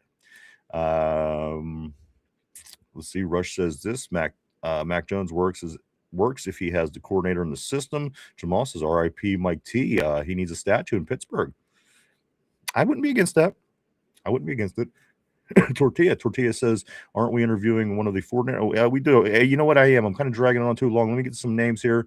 Guys, we do have lists. We have people that are interviewed. We have people that are coming in for interviews. Guys, as we do move forward here. This is, let me see if I can find it. Let me see if I can find it here. Mike, why don't you take over for a minute while I figure out what I'm doing, would you? Oh, God, I'm running the show. This is going to be terrible, boys.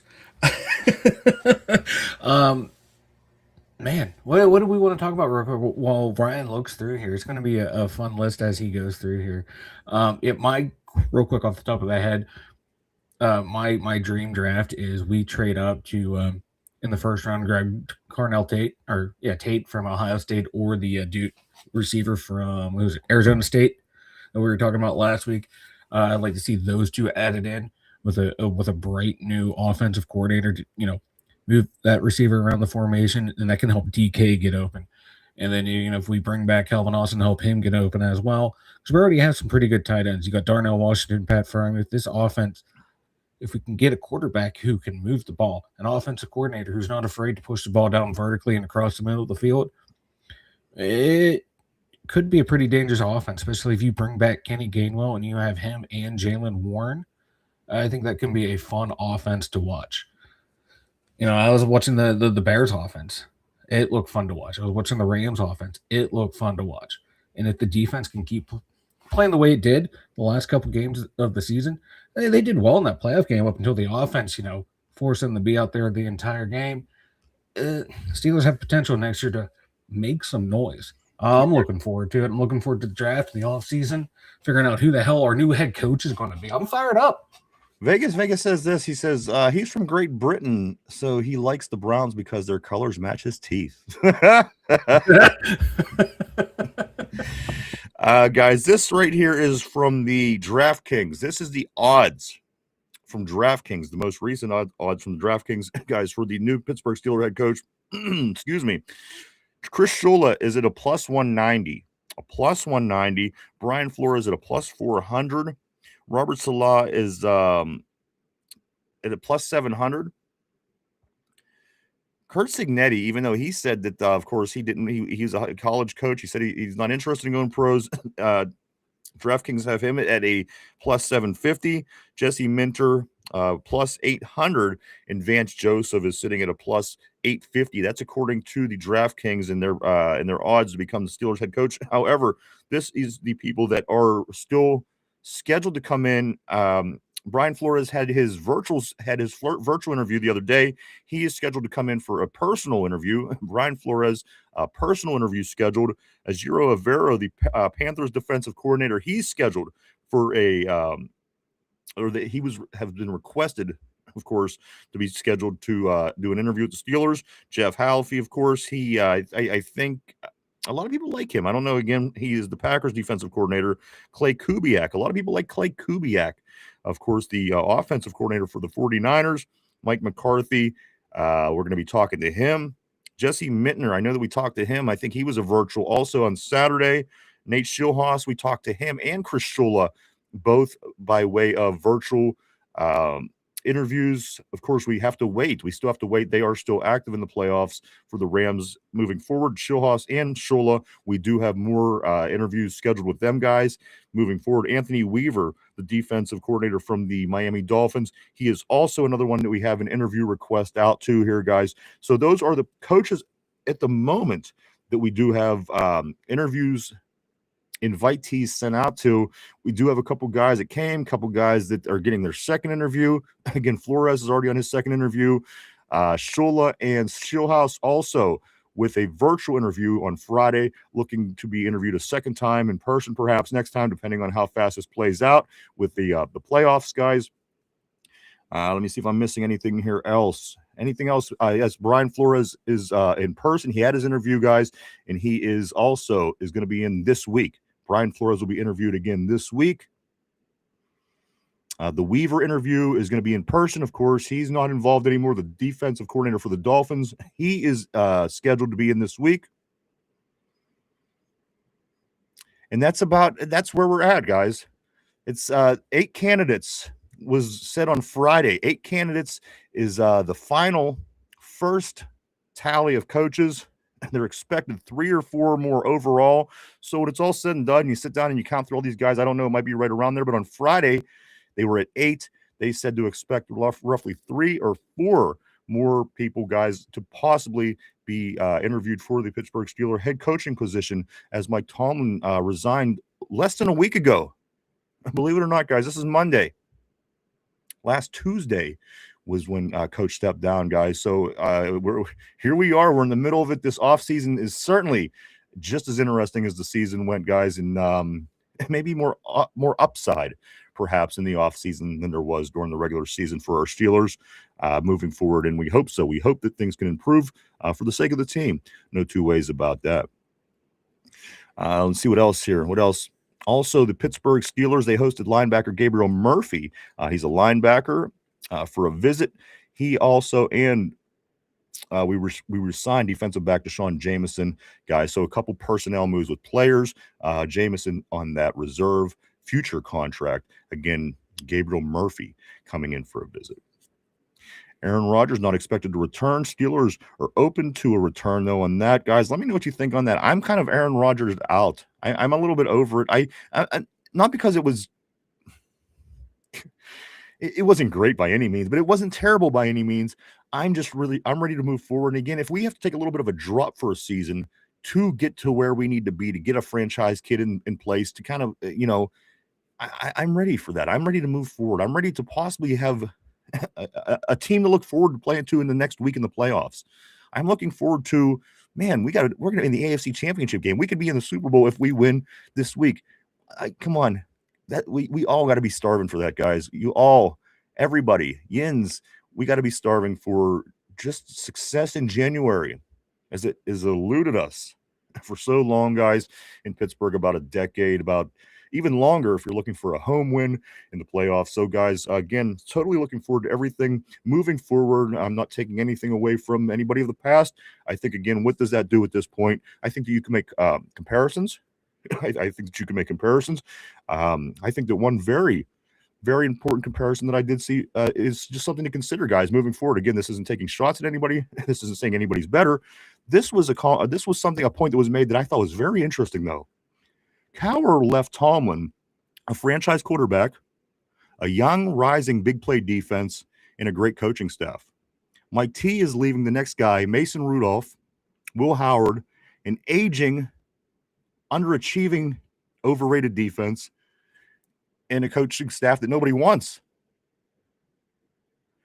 So you got to give the next guy a little bit of leeway. If you're going to give credit to the last guy for getting that Super Bowl after the situation he got hired in, you got to give the new guy leeway, because again, MT had a nice situation handed over to him, I think, at the end of Cowher's career. And I'm not saying this to say anybody's better than anybody. I'm just saying you got to give this next guy a little bit of leeway once he hits the ground, guys, because again, it's not such an ideal situation that was left to him. So keep that in mind as we move forward. I'm going to jump back on the terrible board here in a second. I don't want to miss anything today, guys. This is Monday. This is National Championship Monday, as the number 10 in the playoffs ranked Miami is going to be taking on the number 1 in the playoffs ranked Indiana tonight. That is tonight, 7:30. I believe the game is probably 8:08 or something like this, but I think 7:30 coverage starts tonight for that national championship game. Miami, Indiana. I don't know how Vegas is going to make any money on this game, because again, everybody and their mother seems to think Indiana is going to win by way of blowout. So what's going to give? I'm just saying it should be interesting, this game tonight between Indiana and Miami. I'd like to see Miami win just because, but again, I understand that Indiana has something special going on, so I'm there for that as well. We will be watching that tonight. No two ways about it. Let me jump back on the terrible board. Are you Tater? What a nerd. Let me move on. I don't want Mac Jones. Kenny Rushman, Mac. Okay, we did pass this point. Let me scoot up a little bit here. Darnold would look like the Darnold of the past with our coaching. Unfortunately, Kenny, you're probably right. With the offense that we ran, Tom Brady would have looked like the Aaron Donald of old. Steeler Freak John, he says this: all the quarterbacks left in the playoffs other than Stafford are game managers. He has had low standards too. No more 5 touchdowns, 500 games passing like before. I don't trust game managers. Tyrone says, oh, brother. Mark Malone says, you son bitch just called me crazy for wanting Dimes and Darnold last year. LOL. You know what we did? But I was on the Darnold. I was on the Darnold boat. I didn't want Danny Dimes by any means, but I was on that Sam Darnold boat. But you're right. See how that played out. Let's go here. Tortilla says Darnold was asked before he went to the 49ers too. But you know what? If you really watched him, he was able to. There was something about Darnold, and I told Mike in San Fran and in Carolina, yeah, he was losing, and I said, this guy's got something though.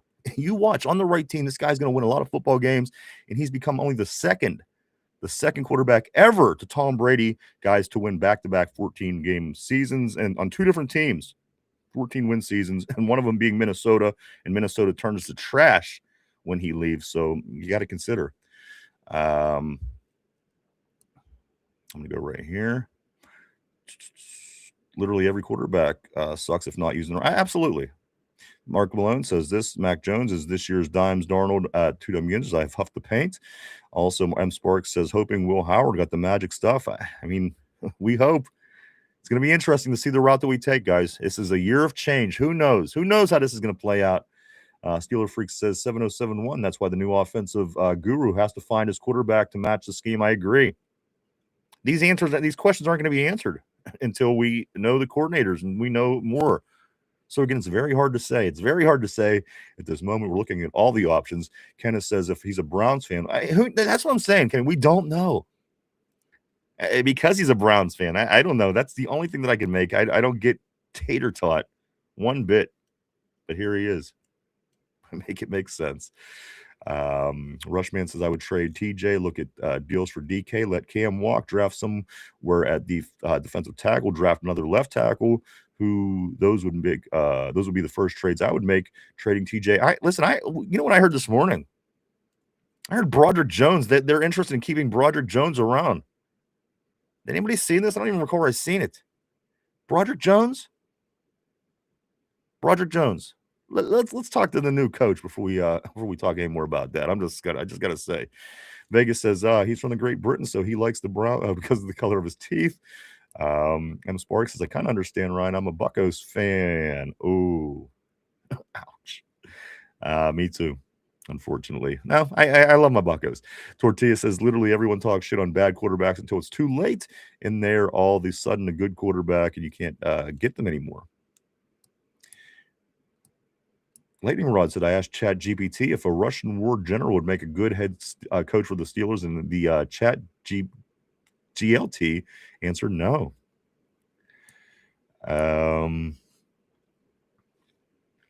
Tyrone. Vegas, I don't know what you finna get in the trades, to be honest. Steeler Freak says McVay uses tight ends more. He's just a genius with the schemes. I got to be honest. We used a lot of tight ends, and it sure wasn't ingenious with us. I'm not saying that McVay doesn't. I'm just saying what the hell that was that we just did was a disaster. You bring in a guy, Jonnu, who has no open field abilities at all. I mean, he has the open field skills that I have. And believe me, you don't want that. You don't pass them youth. You lose Darnell for the season with first it was a concussion, then it was a broken arm. So again, the tight end thing kind of backfired on us as if it was even a good idea to begin with. Lightning Rod says this Buccos are the Tampa Bay Buccaneers. Tyrone says Tyson. Yeah. M. Sparks says was good vanilla. Always great seeing M. Sparks. Always great seeing vanilla. What up? Mark Malone says we have the running backs, tight ends, and offensive line. So that's the thing. We do have pieces in place. And that's why I think this has to be very well thought out. We got to really don't make moves just to make people happy. Don't draft the Kenny Pickett just to make Pittsburghers happy. Don't.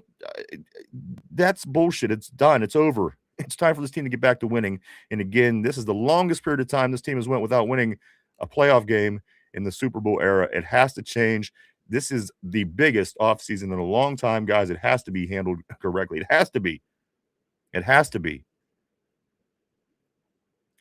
Kenneth says, totally agree with your take, Mike. Somber says trade up like 10 spots, pick a wide receiver in round 1, pick a guard or whatever in round 2, trade back into the late round 2, get another wide receiver. And that's the thing also. A lot of people gave me shit last week because I facetiously says give the Raiders Tomlin to get their number 1. And obviously it's not going to happen. But we have a lot of draft picks. You don't think those teams at the top wouldn't love to have a handful of draft picks? Not only from this year's draft, from next year and the year after. I don't rule it out, guys. Again, this is such an integral offseason for the Steelers to see them make a move. To make a move like this, it wouldn't disturb me. I think the big things have to be made, guys, as these changes go a big way for the Steelers moving forward. Let's go right here. Lightning Rod says this Tortilla. I told ChatGPT that Venezuela has chosen Mike Tomlin as their next president / head coach. Tyrone says need wide receiver, guard, quarterback, linebacker. Says most needs. Also follows it up by saying we better sign Gainwell. I couldn't agree more. M. Sparks surely going to Miami to continue the fish fry. You know what? And it's funny that you say that, Somber, because in my hometown, Mintner is a name. It's a regular name here. So I catch myself not saying Minter, and I think that I do it because it's a regular name here in the town that I live in, and I naturally say Mintner. I don't know if that's going to change. I got to be honest with you. I recognize that for about a week now, but that's just what it is. Lightning says this. Lightning Rod, damn Shula in Miami. Wow, is he really? No, that's not what's going on. Steeler Freak says this. He says, I want to see if Art in the front office will be willing to compete and hire the quality 2026 NFL staff with analytics, AI, and modern training facilities. The Rooney family is worth about $1.5 billion. Steeler Freak follows it up by saying this: the Rooneys need to figure out how to pay for modernization. The head coach can't compete alone against tier 1 teams. You're right. Lightning Rod says this: Seattle looks like a monster team right now. They do. They really do. They look like the one team that's playing February football. So if they could keep it up, I like their chances. Lightning Rod says Broncos now at their backup quarterback. I'm not liking that at all. Following that up with Aaron Rodgers to the Jets head coach Aaron Glenn disrespected him. Kenneth says we got to start building with Howard. He's the guy. Hope he gets a shot to prove it. Mark Malone says this. We do have Skylar Thompson coming back there. Do we? Do we still have Skylar? Tortilla Cower also left Tomlin a beer. Lightning Rod, if Will Howard can be a good starter, that would be a good it would be a huge help for us in the draft. But the thing is, we don't have any idea what this guy plays like. They didn't give him any opportunity. But again, the injury certainly hurt him in preseason, in camp, with a broken hand. Put him in a position where he wasn't really able to prove himself. And again, the way things played out, we didn't get a single live snap look at Will Howard last year. Very unfortunate. Tortilla, Tomlin left the next guy, Roman Wilson. What do you, what Mordians want? Rushman says this: Mike Tomlin was not a great guy. You know what? I'm getting to that comment in just a second. All right, let me grab you. Rushman says this: Mike Tomlin was not a great coach, just like James Harrison said. Cowher left the Super Bowl team ready. That's the only reason he won a ring. Tomlin was no better than Barry Switzer. I'm going to go to Debo's comments right now. This is what James Harrison did say. He says Mike Tomlin is not a Hall of Famer. James Harrison says this. He says, because of these reasons, he's not a Hall of Famer because of his postseason success or lack thereof. Again, only winning postseason games in 4 of his 19 seasons. It's not very Hall of Fame-like to me.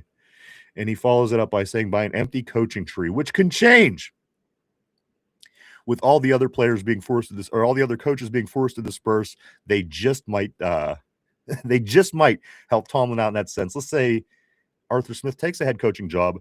There's a little branch sticking out of the Tomlin tree, one little branch, but it could certainly help. But he's also being offered offensive coordinator positions all over the league as well. As we said, the Chargers most recently interested in him.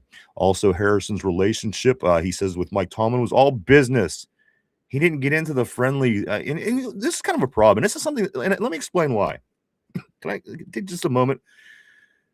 In my early 20s, I started a job in management, and my problem was I wanted everyone to like me. 20 years old, I didn't want everyone to hate me. I didn't want to go to my job at 20 and have the older people hating me. I didn't want to go to my job and have everybody. I was the manager, but I was a weak manager because I was too friendly with everybody. I wanted everyone to like me. I wanted to be the glue between everybody, opposed to being the boss. And I think just by what you hear from a lot of the coaches, that this might kind of be some of the effect that goes on with Mike Tomlin's coaching style. Very personable. Everybody loves him. But as James Harrison says, our relationship was strictly business. And he's one of the guys that's calling Tomlin out for not getting those postseason wins. He's one of those guys that's calling Tomlin out for not having a coaching tree. So again, if you, and for me to be in the position, I can see it, and I recognize it. And I said, geez, oh man, this is what I went through in my early 20s. Tomlin didn't want enemies. He wanted everyone to like him in a sense, and it just to me, it seems very similar. It's not a very strong, unless you could do that with doing the job well and being a great manager. It's hard to do. It's hard to do. To be a manager, sometimes you got to step on people.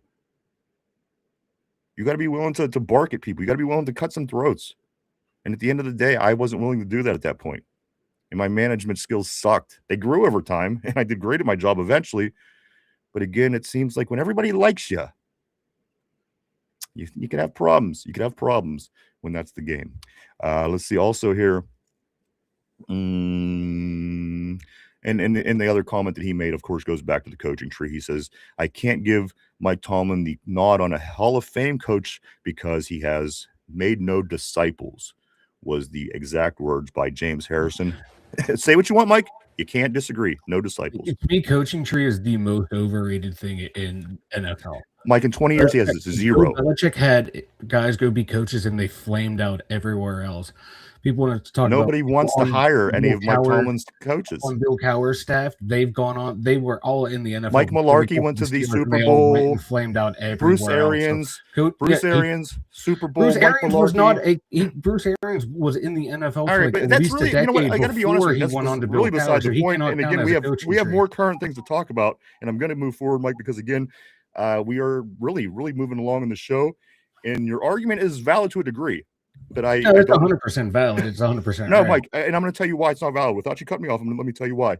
20 years, zero. That's not good. Zero. So if I don't care. Listen. No. Let me, Mike. You said I can finish my point. You said I can finish my point. You said I can finish my point. My point being this: it doesn't matter what Cowher's guys did. This guy was around for 2 decades. Zero coaching tree. That's the problem. Go ahead, and then we'll move on. So if I'm a head coach and I have 15 people go on and be head coaches and they all flame out, that's better. Well, that makes sense. Again, one of Steelers Cowher's guys went on to the Super Bowl. Again, Mularkey and Arians were. Bruce Arians was coaching in the NFL before he was on Cowher's staff. How does that count as part of his coaching tree? He's out of his tree. He coached under him. Well, then he. Okay, so again, Mike. I'm not going to split atoms with you because we don't have time. The point of the matter is 20 years, zero. So that's Bruce Arians, and he counts then. All right, let me take Bruce Arians out, just for your sake, to keep it fair. 20 years, zero coaches, Mike. That's the point I'm making. I don't care what anybody else's coaching tree looks like, Mike. 0.0 in 20 years. Is not good at all. That doesn't matter. Like for you, it doesn't matter. For people that it doesn't because for people that look at things that make sense, it's going to matter because again, 0 in 20 years is unacceptable on any level. But we have to move on. Mike did get his word, and let's move on here, guys. I'm going to grab a couple more on the board. We have a few more talking points. I realized that we are closing in on the 2-hour point of the show, guys. But let's see what some people were saying on the board as we do move on. I think it was Wiz. Wiz had the Cardinals in the Super Bowl. Come on, that's kind of an accomplishment. Nobody else has ever taken the Cardinals to the Super Bowl. Just saying. Let's move on. Sparks is my guess. No, let me come back a little bit. Let me come back just a hair. All right, right here. I think we're. I'm glad the new coach gets to start from scratch. Personally, I don't want any remnants left of what remained. That's somber. I agree. And again, Wiz, come on. Did anybody come on? What a silly call. What a silly argument. Wiz took the Cardinals to the Super Bowl. Go ahead. And lost. And never coached again. Absolutely irrelevant to the conversation. Again. Absolutely irrelevant to the conversation. But we will move on. Tater says this. No, let's go to Rushman. Rushman says, lightning rod. Wait till the news breaks out about his baby. We're going to get into that, guys. I don't want to get into it early because if it comes out being false, I don't want to sit here and talk about it for 2 hours. However, as things do move on, we will start talking about this this rumor, of course, between Tomlin and this woman in Newcastle. But I'm not ready to get into it yet because I don't want to be accused of falsely. And the thing is, I'm not going to report it. We're going to talk about it as a talk show, not as a news channel. So when we do talk about it, you could calm down. Quick, calm down, Mike. So we will be paying close attention on that as details are coming seemingly. I don't know what to think, so that's why again we're not getting into it just yet. Rushman says this, and how come he has no coaching tree? No coach he hired ever got another head coaching job, and you can't count LeBeau or Butler because they were. I agree. I Those don't guys know. are already coaching inside the NFL. You're just moving goalposts, guys. You're just shifting goalposts, setting up parameters to where because if you take Let them me ask out, you this, Mike. if you say, hey, they were already in coaching in the NFL, they don't count for Cower. You're Well, I'm giving you good down to examples nothing. in your deflecting. So he's giving you examples that kind of leading into your argument. But one guy goes on to take a team that's never been to a Super Bowl. Another team doesn't have one guy in 20 years. That's whatever way you decide to split this hair is not the relevant to the point that I'm making. The point that I'm making is 20 years, zero. Let the people judge and make their own decisions on that. I think it's a strong argument. Yeah, and I'm making my argument too. And I'm allowed to have my argument. You absolutely are, and I never try to stop you. I just keep telling you why you're wrong, and I'm going to continue. Tortilla says, "Bruh, he has 190 wins in a Super Bowl. In a Super Bowl, has drafted plenty of Hall of Fame players. Sure, he wasn't the best at everything, but there's numbers. There are numbers, and again, some of the worst ever playoff numbers by this last coaching staff ever. That's something. Again, apparently some things are something and other things aren't. Kenneth says, I was watching Howard film with Kansas and Ohio State. The kid is not afraid to let it fly. And I hope that translates to the NFL. If we do get to take a look at him and he is a possibility to be our starter, he better not hold anything back. And again, he's got to understand where he's at in the timeline as well. Talking about Howard, of course. How many weeks for the Steelers to hire a new head coach? Lightning rod. And it's very interesting because all three of the big three were all hired. They were all January 20-something hires. Chuck Noll, Bill Cowher, Mike Tomlin. However, the way things are playing out, we might not get to talk to these Rams coaches in person until after February 8th, if they in fact go to the Super Bowl. So again, I'm not rushing this. Yes, I want to know the coach just like everybody else does, but at the end of the day, you cannot rush this. This is one of the biggest decisions made in Pittsburgh Steelers franchise history, in my opinion, as they're trying to turn this thing around and get back to somewhat similar of what the Pittsburgh Steelers are known for, and that's winning. Postseason winning has been a big thing for us in the Super Bowl era until just recently. That has to change. Mark Malone says, I'd sign Cook long term. He'd be cheap. Tortilla says, I agree. Tortilla was time last 5 years was the problem. Tortilla says this, looking at the end of Tomlin's career is like looking at the beginning of Cowher's. Beginning of Cowher's got better every year. They went to a playoff. He got a better record than Noel. Then he took the team to the playoffs. Then he took his team to the second round. Then he took his team to the third. There was a process. I like the process. I like seeing a team improve over time. Getting that Super Bowl very early, I think, skewed people's opinions. I truly do. There was no buildup. There never really was a buildup during his tenure, if you think about it. I'm not shitting on anybody. I'm just stating, look at his tenure. Look how it played out. Very stale the whole way across. And again, only playoff wins in 4 of 19 seasons. I don't know how people still love these numbers, but apparently there's some people that do. Rushman says this, at Tortilla, you tend to get wins when you've had a franchise quarterback for 15 years. 8 wins is given. When Ben retired, they barely got anything. In 19 years, he made the playoffs 8 times, only winning 4 different years. He only won playoff games out of those years. Rushman says Tomlin made the AFC Championship game. He did.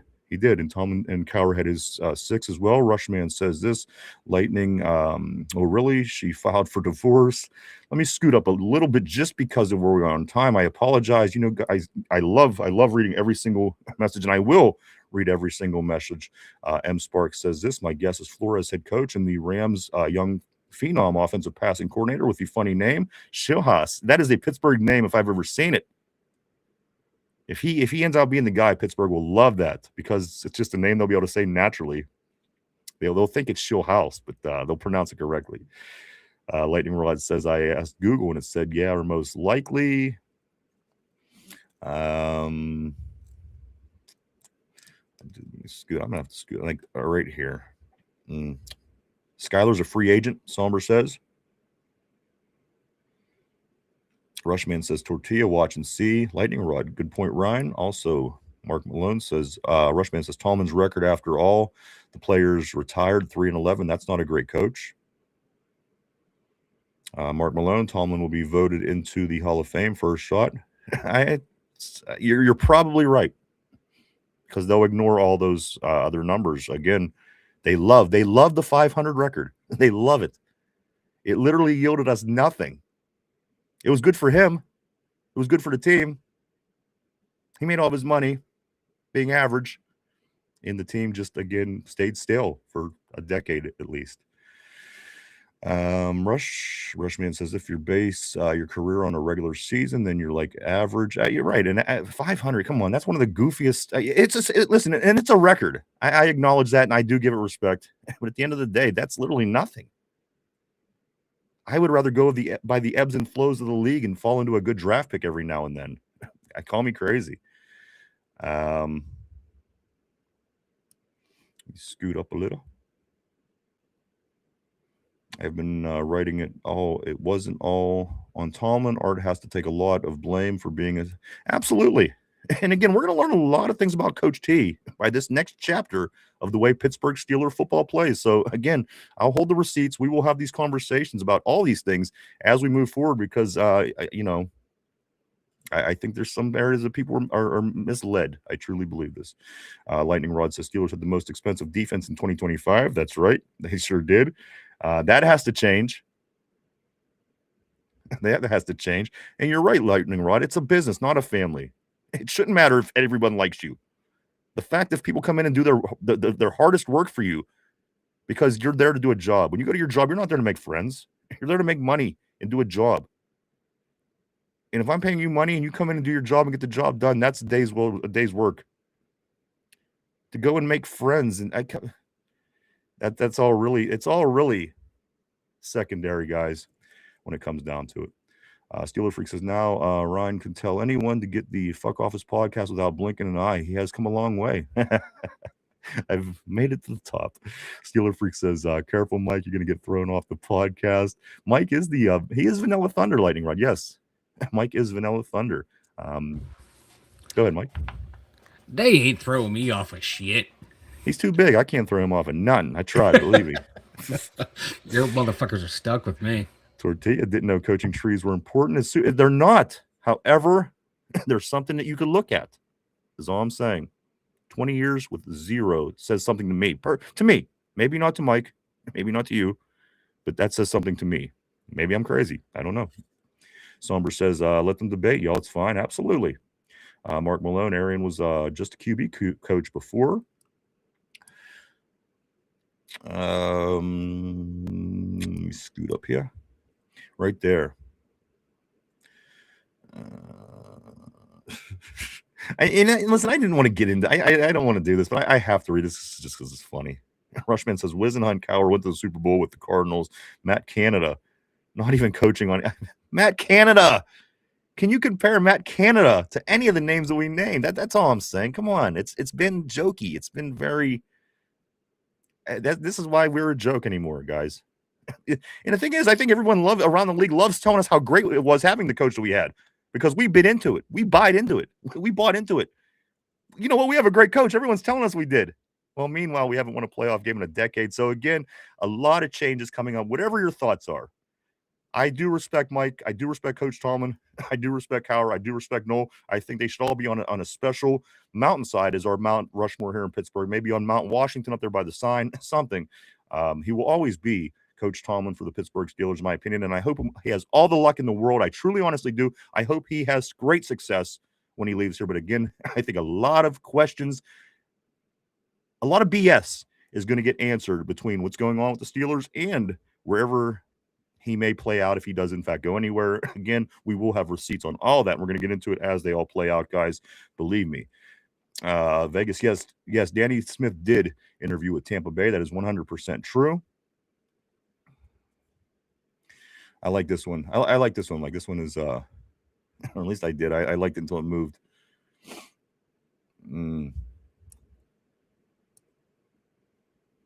I don't know. I had a good one that I wanted to read here, and it slipped away. I'm going to go right here. Steel Menace. He says this: when Bill Cowher took over, the Steelers went from 7-9 to 11-5. That's true. He did Pittsburgh better than he found it. I agree. Did Tomlin do the same? Is this team better than when he found it? Interesting question. Let me move forward. Tyrone says that January is nothing, or that record is nothing when it comes to January. It's literally nothing. The Steelers don't lose. The Steelers win a lot of football games. It's always been that way. We've been through three people. You're going to tell me these three people are the most three genius football coaches ever? No. It's a strong franchise, as the Patriots are. I knew it was just going to be a matter of time before they were back to winning. There's just some teams that win a lot of football games. And again, I don't know how much that played into this 500 thing, but again, at the end of the day, we'll continue to monitor. That's all we can do. Arguments or speculation, you can't do anything about, but we continue to monitor it and talk about it down the road. That's all we can truly honestly do for the best results. Tortilla says most coaches don't leave the team better than they found it. Damn it, it's hate, and I agree. It's we kind of got into a hate, Tom, but you know what? It's part of the news line. I think it's crazy not to bring up the guy's name at this point. People told me that I was crazy for bringing it up during the season, and I said, this is going to be such a big thing moving forward. How can you not? I mean, this is the biggest story, come on. Certainly in modern day history for the Steelers. And Sparks says Google average gaslight idiot and a pic of Coach T pops up. Let's see. Steelers have to stop paying so much on their players on defense. I agree. They're paying way too much money to people past their prime. That's superstar money they're giving these guys. That's quarterback money. You could have a franchise quarterback. You could have a Patrick Mahomes for what you're paying some of these defensive players that are past their prime. And again, Patrick Mahomes touches the ball every play and affects every game, every play, to the point where he literally touches the ball every play. Could you say that TJ Watt was worth that $41 million this year, guys? Just saying. Have to pay players that are worth it? Absolutely. Big facts. Absolutely. You can't continue to pay guys past their prime. You just can't. Other guys maybe that had futures, they cut them after their first contract, but not TJ. They'll probably continue to pay him large amounts of money. Again, popularity is a big thing, certainly in Pittsburgh. Coach T, TJ Watt, Cam Hayward, popularity goes a long way, guys. It certainly does, and you kind of see where the results take you. But again, you decide that for yourself. Just look at the numbers. Let me go right here to get ahead of minus 40 club. I do want to say welcome to the terrible board. Get ahead of says I will always look back at this past season as a big missed opportunity with Denver and New England as the two beatable remaining teams in the AFC. I'll always wonder if Pickens could have made a difference, would have made a difference, could have made a difference. He could have, would have. On the other hand, Dallas is in the same place. Dallas didn't even get to the playoffs. I'm not bad-mouthing George. I do think that he would do, again, the guy's a great receiver. I'm just saying, though, how well did it go for Dallas? And they have a MVP candidate quarterback. They keep telling me, anyway, this is what the media tells me, that they have an MVP candidate quarterback. Again, this team didn't qualify for the playoffs, and they didn't make the NFC Championship game in 30 years. This will be 30 years this week, 4 days ago. It's been 30 days and 30 years and 4 days since the Dallas Cowboys played in an NFC Championship game against Green Bay in that particular 95 season where they played the Steelers and beat us in 1996, January 28th, 1996 in Tempe, Arizona. Tyrone, I agree. Give me GP any day. Skill-wise, absolutely. But didn't he have issues too? Wasn't those problems down there with him in Dallas where they were bitching he was giving up on plays? So again, I don't know. His skills are amazing. The guy's a maniac. You just got to pick and choose, I guess, right? Who is this? Somber? I'm not sure. Who has a white father? I'm not, or Lightning Rod. Lightning Rod Somber, that's weird. Google showed me his white father. I'm not sure who that's referring to. Let me look back at some more messages here. Tortilla, I don't know, just pisses me off. Everyone acts like Tomlin is the dumbest coach of all time and just stood there for 19 years. And if that's the case, then it doesn't matter who coaches if you can win 190 games. You look at the law of average, though. If you take a team and stay 500 for 20 years, you're going to be at roughly 190 wins. So again, what does that 500 record really mean to you? Is I think what it breaks down to is whether you're going to believe that Tomlin was a great coach or not. Is what that 500 record really means to you as an individual. And again, that will certainly play a role in Hall of Fame voting. And again, I'm sure it'll be a debate. I'm sure it'll be controversial as well then. Again, because the numbers are it's an odd statistic, an odd set of numbers. Rushman says tortilla. Delusional. The team is not in a good place. Tortilla follows it up by saying, when did I say that? Max says this on the terrible board. Hate to say it, I would have traded Watt considered trading Highsmith for future. I would have too. Anybody says I'm picking on Tomlin, believe me, we just haven't got to Watt yet. There's so much Tomlin conversation going on and points and talking points. We haven't even got to Watt yet. He needed to be paid $1 more than Myles Garrett for his new contract. He was holding out or holding in, or whatever the hell his problem was. $1 more. Myles Garrett, what do you have? 20, 23, whatever the sack record is, he got it. And again, did TJ Watt, did he earn $41 million in your opinion this past season, guys? Again, sometimes you just have to use common sense. You have to. Let's move on here. And I'm not getting into basketball, but this LeBron and Jamal, and I know that's your dude, but I just got to make a point and say, why did he have to go to other teams and bring in 2 other superstars from every other team for him to go somewhere? That's just my only question. That Jordan and LeBron debate is going to go on forever. My only question is, why did he only go to teams where he could have pulled in 2 other superstars? People want to say Scottie Pippen. Where was Scottie Pippen after Jordan when he went to Portland and Houston? He definitely wasn't that guy. So again, that's a whole nother conversation, a whole nother day. I seen LeBron pop up on the board. Let me see what else we do have here, guys. As again, we are rounding third here on the show. A lot of things to get into this week. A lot of things to get into. Scratch this off the table here. Scratch that off. Everyone told me, not everybody, but on the show, I was told that Drake May wasn't going to be the guy. I don't like Drake May. Drake May, of course, can be taking his team to the 7th Super Bowl for the Patriots here within another 10 days. Also, or another 7 days. Sorry. I just wanted to bring that up for a second. Just a receipt. I wanted to cash in on that. And my other thing, I truly think Tomlin's biggest weakness is he was too nice of a guy. Is that wrong? No, it's not. But again, if you are trying to do big boy things, which means making hundreds of $millions in your career, or whatever the hell he made, sometimes you can't be so nice to everybody. I'm just saying that might have been his weakest link. And I'm not saying it's a weak link.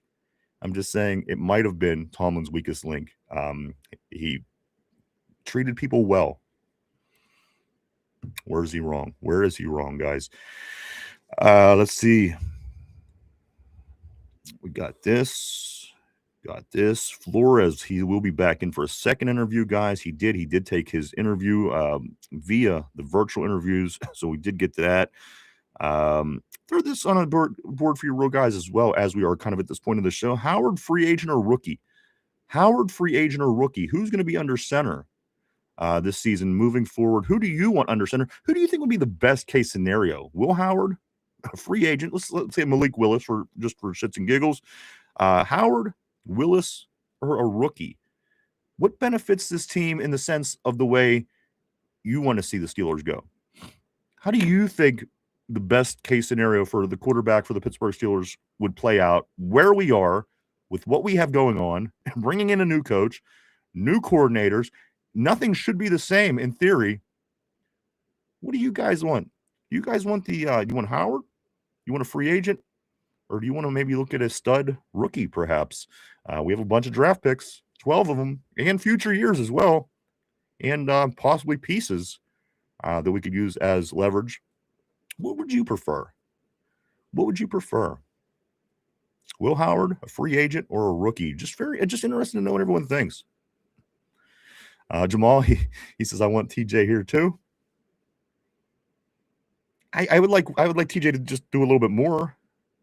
See, that's the problem. They just show up in crunch time in the playoffs. Show up in crunch time in the playoff. Mike, you just worded that better than I. Listen, like I like TJ. I like TJ, and I like Coach, and I like all these guys, Mike. But they just don't show up when it matters. Yeah, like they both made great plays during the regular seasons, but in those crunch time moments in the playoffs, you don't see it, and that's the frustrating part with those guys, because you know they can do it.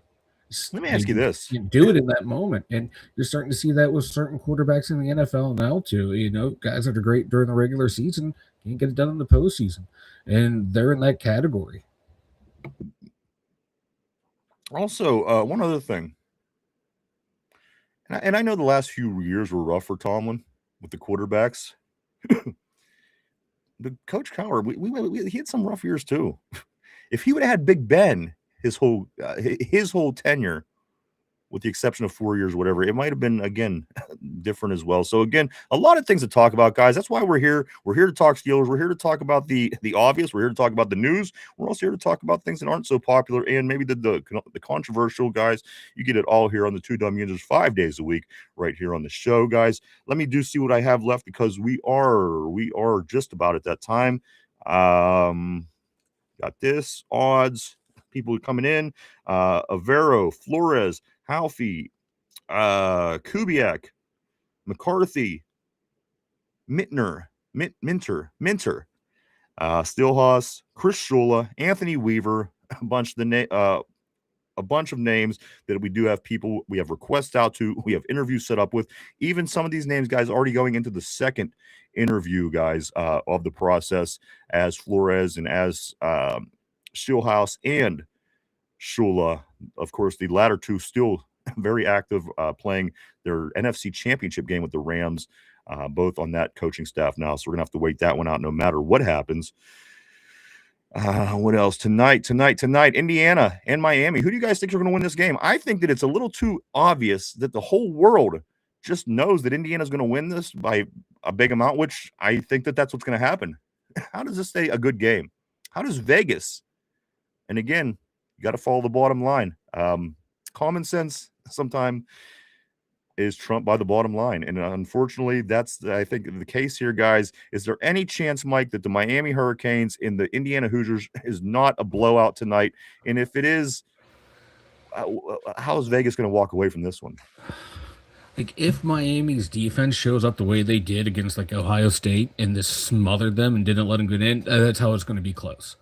If not, I can see Indiana just walking all over them. Like, former players are saying, the way Kirk Cignetti has fun is by running up the score. That's his idea of fun. That'd be my idea of fun too. Yeah, it's like we're winning. It's the fourth quarter. Guess what? We're going to score more points. We're just going to keep going until the whistle blows. That's somebody who ain't afraid to step on somebody's neck. I love it. So we'll see. But if that Hurricanes defense, the way they were flying around against Ohio State, flies around against Indy, it could be close. The Patriots used to be like that. They're like, you know what, the Steelers, let's not just beat them. Let's put up 51 points. I love the mindset. We could use a little bit of that in Pittsburgh, is all I'm saying. The 2 to 3 point wins and the 20-point losses are getting old. I'm ready. I'm ready for a new era. I think Pittsburgh is too, guys. Let's start whooping some teams' asses, especially in January when the games matter.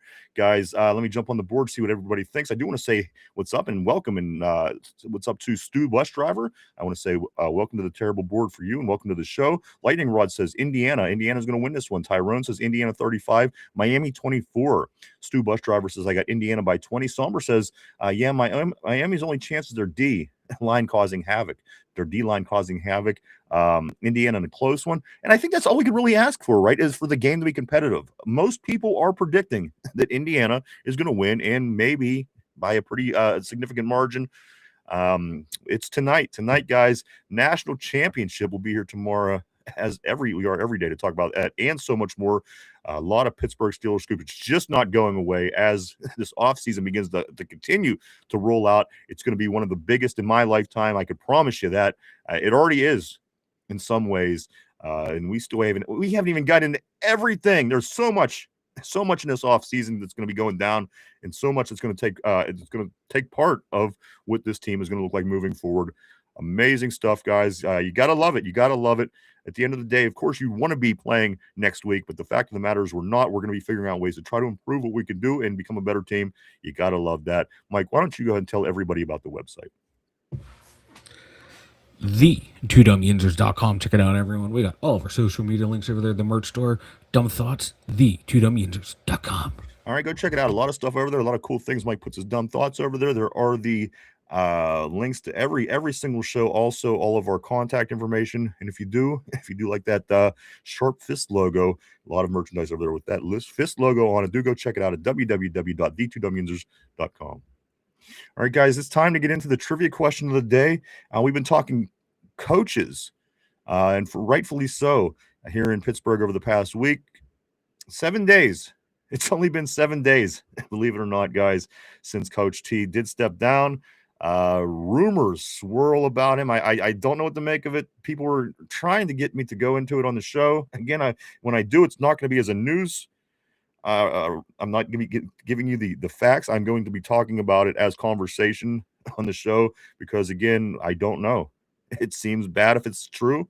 But you know what? Also, I know that people are effing nuts, and it could be not true. We don't know. We'll wait. I'm going to wait till I get a little bit more information, guys, on this rumor swirling, of course, about Coach Tallman and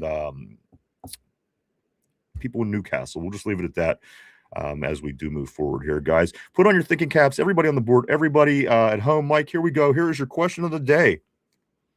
This is a coaching question, just as we've been doing for the last week. This is the question of the day. Here we go.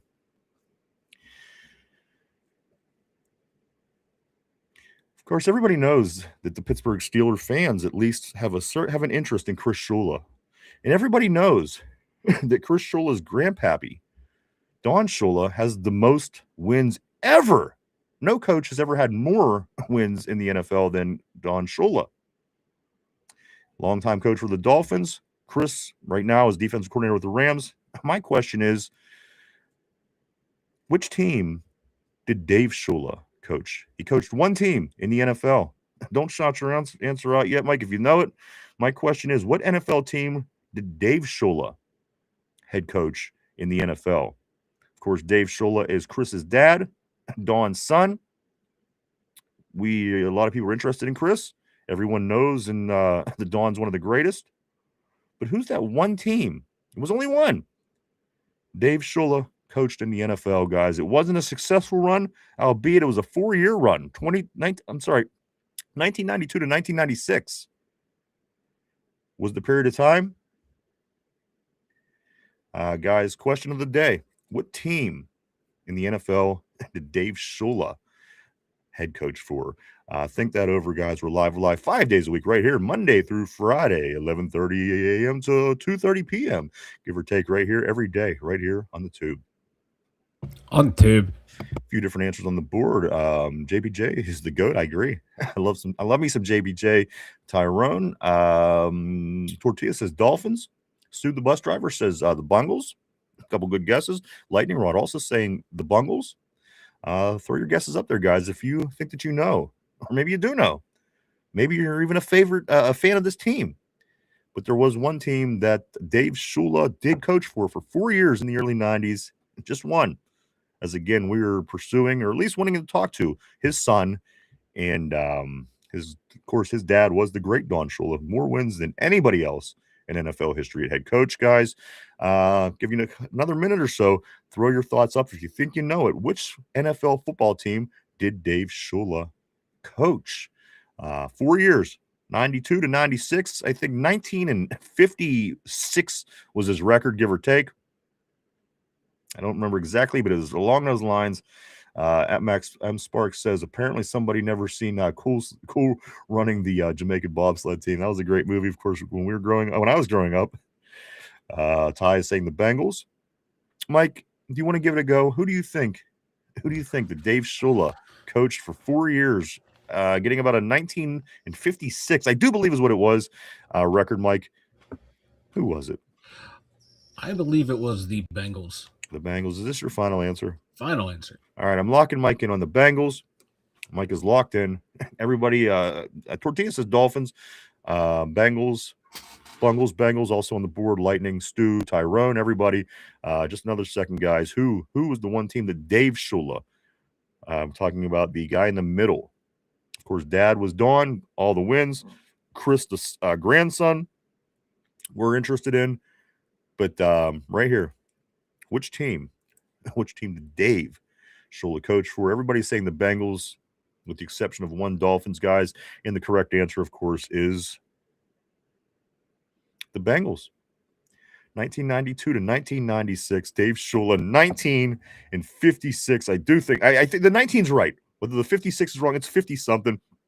That was his record. So do what you want with that. I like a bloodline. Sometimes you have to stop and say, well, shit, 349 wins or whatever the hell it was for Shula, for Pappy. Daddy, not so well. What do you get? What are we getting with Chris? Again, high on the list, apparently, of interest.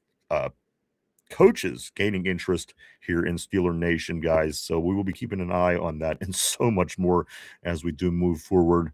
Let me say a couple things before we do start getting ready to wrap things up for the day. Tortilla says, damn, I forgot that the Bengals even existed. Yeah, I did too, man. I think their owner does as well.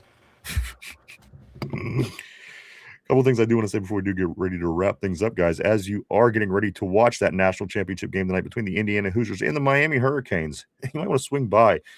Giant Eagle now has it available. Beer distributors all over the place, guys. Stop by and get some Duquesne Pilsner for the big game tonight. Get your buzz on, everybody. The guys over at Duquesne Pilsner go out of their way to include us in a lot of their promotions, and we do appreciate everything from them, and we like to give it back, guys. So I'm just asking, if you're not a drinker, maybe you're not even getting out to get beer for the game tonight, stop by their social media, hit the like button, follow. It'll certainly be appreciated by the people over at Duquesne Pilsner, as they do make their appear right here in Pittsburgh, guys. And it says on the can, grab a Duke. So do that. Grab a Duke, guys. What else? What else do we got? Stu Bus driver says Shula is either going to come to Steelers and pull a Burrow, or Shula is going to the Bengals. Hot take. Well, the Bengals still need a coach. They're the only team that didn't fire their head coach. My man Jamal, you know I love you, bro. Gang to you, sir. What else? We are all over. We're all over social media. Do swing by at any of our social media sites. We're on Facebook. We are on X, formerly known as Twitter, Instagram, Threads, and even TikTok. Swing by, hit the follow button. Keep up with what the two Dum Yinzers are up to on a day-to-day basis. And if you haven't had a chance yet, do hit the like button down below. Hit the like, hit the sub, share, comment. Any of those things will help us out in the algorithm. We certainly appreciate it all. Thank you so much. Grab a couple more messages here, guys, and I do think we are going to wrap it up. It's just about that time of the day. Let me see. Tortilla, yeah, Bengals can't afford to pay a coach not to work. Let me go down and grab a couple here. M Sparks says not the tuna, not the shit, baby cat shit. I don't know what that's supposed to mean, but it seems like it would be funny if I did know. Also, Indiana by 20. That's what Stu is saying. M Sparks also says he's going to follow his daddy's footsteps. Good luck, old boy Shula. Saleh to the Ravens. Is that true? Anybody else seeing that? Or is that just speculation? I haven't seen anything on that. Okay. And what Kevin Stefanski went to the Falcons. Is that am I remembering that, Mike? Right? That right, Mike? Yeah, he went to the Falcons. That might actually turn out to be a pretty good hire for them. I think that's a good move. You know what? I think it might be a good move as well for them and him. But there you go. Kevin Stefanski, the Browns coach, got hired by Atlanta. John Harbaugh, the Ravens coach, hired by New York. Mike T, I don't know. More than likely, I'm going to guess probably not going to take any positions this year. But there you go. The two coaches that were fired, besides Coach T or not with the team anymore, besides Coach T in the division, they are guys. They did take the jobs in Atlanta. That's Kevin Stefanski, and again John Harbaugh with the New York Giants. So the moves are happening. The offseason is here for a lot of teams. Unfortunately, for us, there's still 4 teams. None of them are us that are playing this coming weekend. That's right, Saturday, guys. Sunday, I'm sorry, New England at Denver, 3:00 p.m. Also, 6:30 p.m. The Rams at the Seahawks. Championship Sunday. The winner of both of those games go on to play 2 weeks later in Super Bowl 60. So one of these 4 teams are going to be hoisting that Vince Lombardi trophy. That is something that we can guarantee right here on the show today. No two ways about that. And again, tonight, don't forget the big national championship between number 10 in the playoffs, Miami, number 1 in the playoffs, Indiana, tonight. Penguins also back in action tonight where they're traveling out to play the Kraken. That game is at 5 o'clock actually today. So you'll be able to catch that a little bit before watching the national championship game. All that stuff coming today, guys. But we will be back tomorrow at our regular time to do it all over again. We got all kind of things. Believe me, so many things to talk about. Things are constantly, continuously popping up here in Steeler Nation. So we hope to see everybody back tomorrow at our regular time to do it all over again. I want to say thank you to everybody, guys. I truly do want to say thank you to everybody for coming and hanging out with us today. We truly, truly do appreciate each and every one of you. We wouldn't do it without you guys. Thank you so much. I want to say thank you to everybody on the terrible board. You guys are the bloodline, or not the bloodline, the lifeblood, I'm sorry, of this show. You are the lifeblood of this show, and we certainly couldn't and wouldn't do it without you guys. Always keeping it interesting on the terrible board. And everybody at home as well, whether you're listening in your pods, buds, phones, you may be at work, at the car, or the gym, whatever the case may be. Thank you too, guys. Thank you so much, gals, everybody. You're the reason we continue to move forward and continue to do what we do. M. Sparks says, Mike T. unemployed playboy-eyed fool. Somber says Stefanski retained their DC as well. Saw that this morning. Jeff Ulrich. Stu Bus Driver says, check it real quick. Shefty, is that true? Check Shefty real quick, Mike, before we do go off the air. Salah might be at Baltimore from what I'm seeing on the terrible board. I'm not guaranteeing, I'm not reporting it. I'm just saying go check it out real quick because it is being said on the board, and I don't want to leave without not at least getting that information out if it is out there right now. I think Mike is checking on it. Tortilla says CJ Stroud just traded to DoorDash.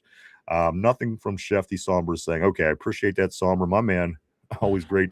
Mike. Yeah, I'm not seeing anything. Not seeing anything? All right. So, guys, again, we will continue to watch this coaching carousel spin and turn. Guys, 18 head coaching changes in the last 2 seasons, 10 this year alone. So much more. This is going to be the biggest offseason yet here in Pittsburgh for sure, guys, with our Steelers. So, again, we'll be back tomorrow to get into so much more. We got Watt Talk. We have rumors. We have all kind of stuff to get into and all the possibilities, interviews, invitations, all kind of things for things that are going to be happening for our team moving forward. So we hope to see everybody then. Miss Pittsburgh, we appreciate you so much. He says, great show as always. Thank you so much for that. M. Sparks, my man, everybody as well. Everybody on the terrible board. Hey, it's cool, Stu. It happens, man. It happens. It certainly happens with me. Somber, John, Tortilla, Tyrone, Jamal, Lindsay, M. Sparks, Stu, even that little tater tart. I got to throw him in there too. Guys, if I'm forgetting anybody, apologize. Thank you so much. Lightning Rod. I do want to say thank you to Lightning Rod. Also, let me get down a little bit further here. Somber. I think Armac was back on the board today. Everybody, guys, thank you so much. You know who you are. I appreciate each and every one of you. I will be getting on to catch all the messages that I did miss during the show a little bit later today. But if with that being said, I do want to say everybody have a great day. Enjoy this national championship, guys. This Indiana team is impressive. I hope Miami can keep this game close enough just to kind of keep our attentions in there. But we'll be watching that, talking about that, and so much more tomorrow right here. So we hope to see everybody in. Then for Mike, for Finch, for Derpy, for myself, the 2 Dum Yinzers, have a safe Monday. Enjoy the national championship game, and we'll see you tomorrow. Bye-bye.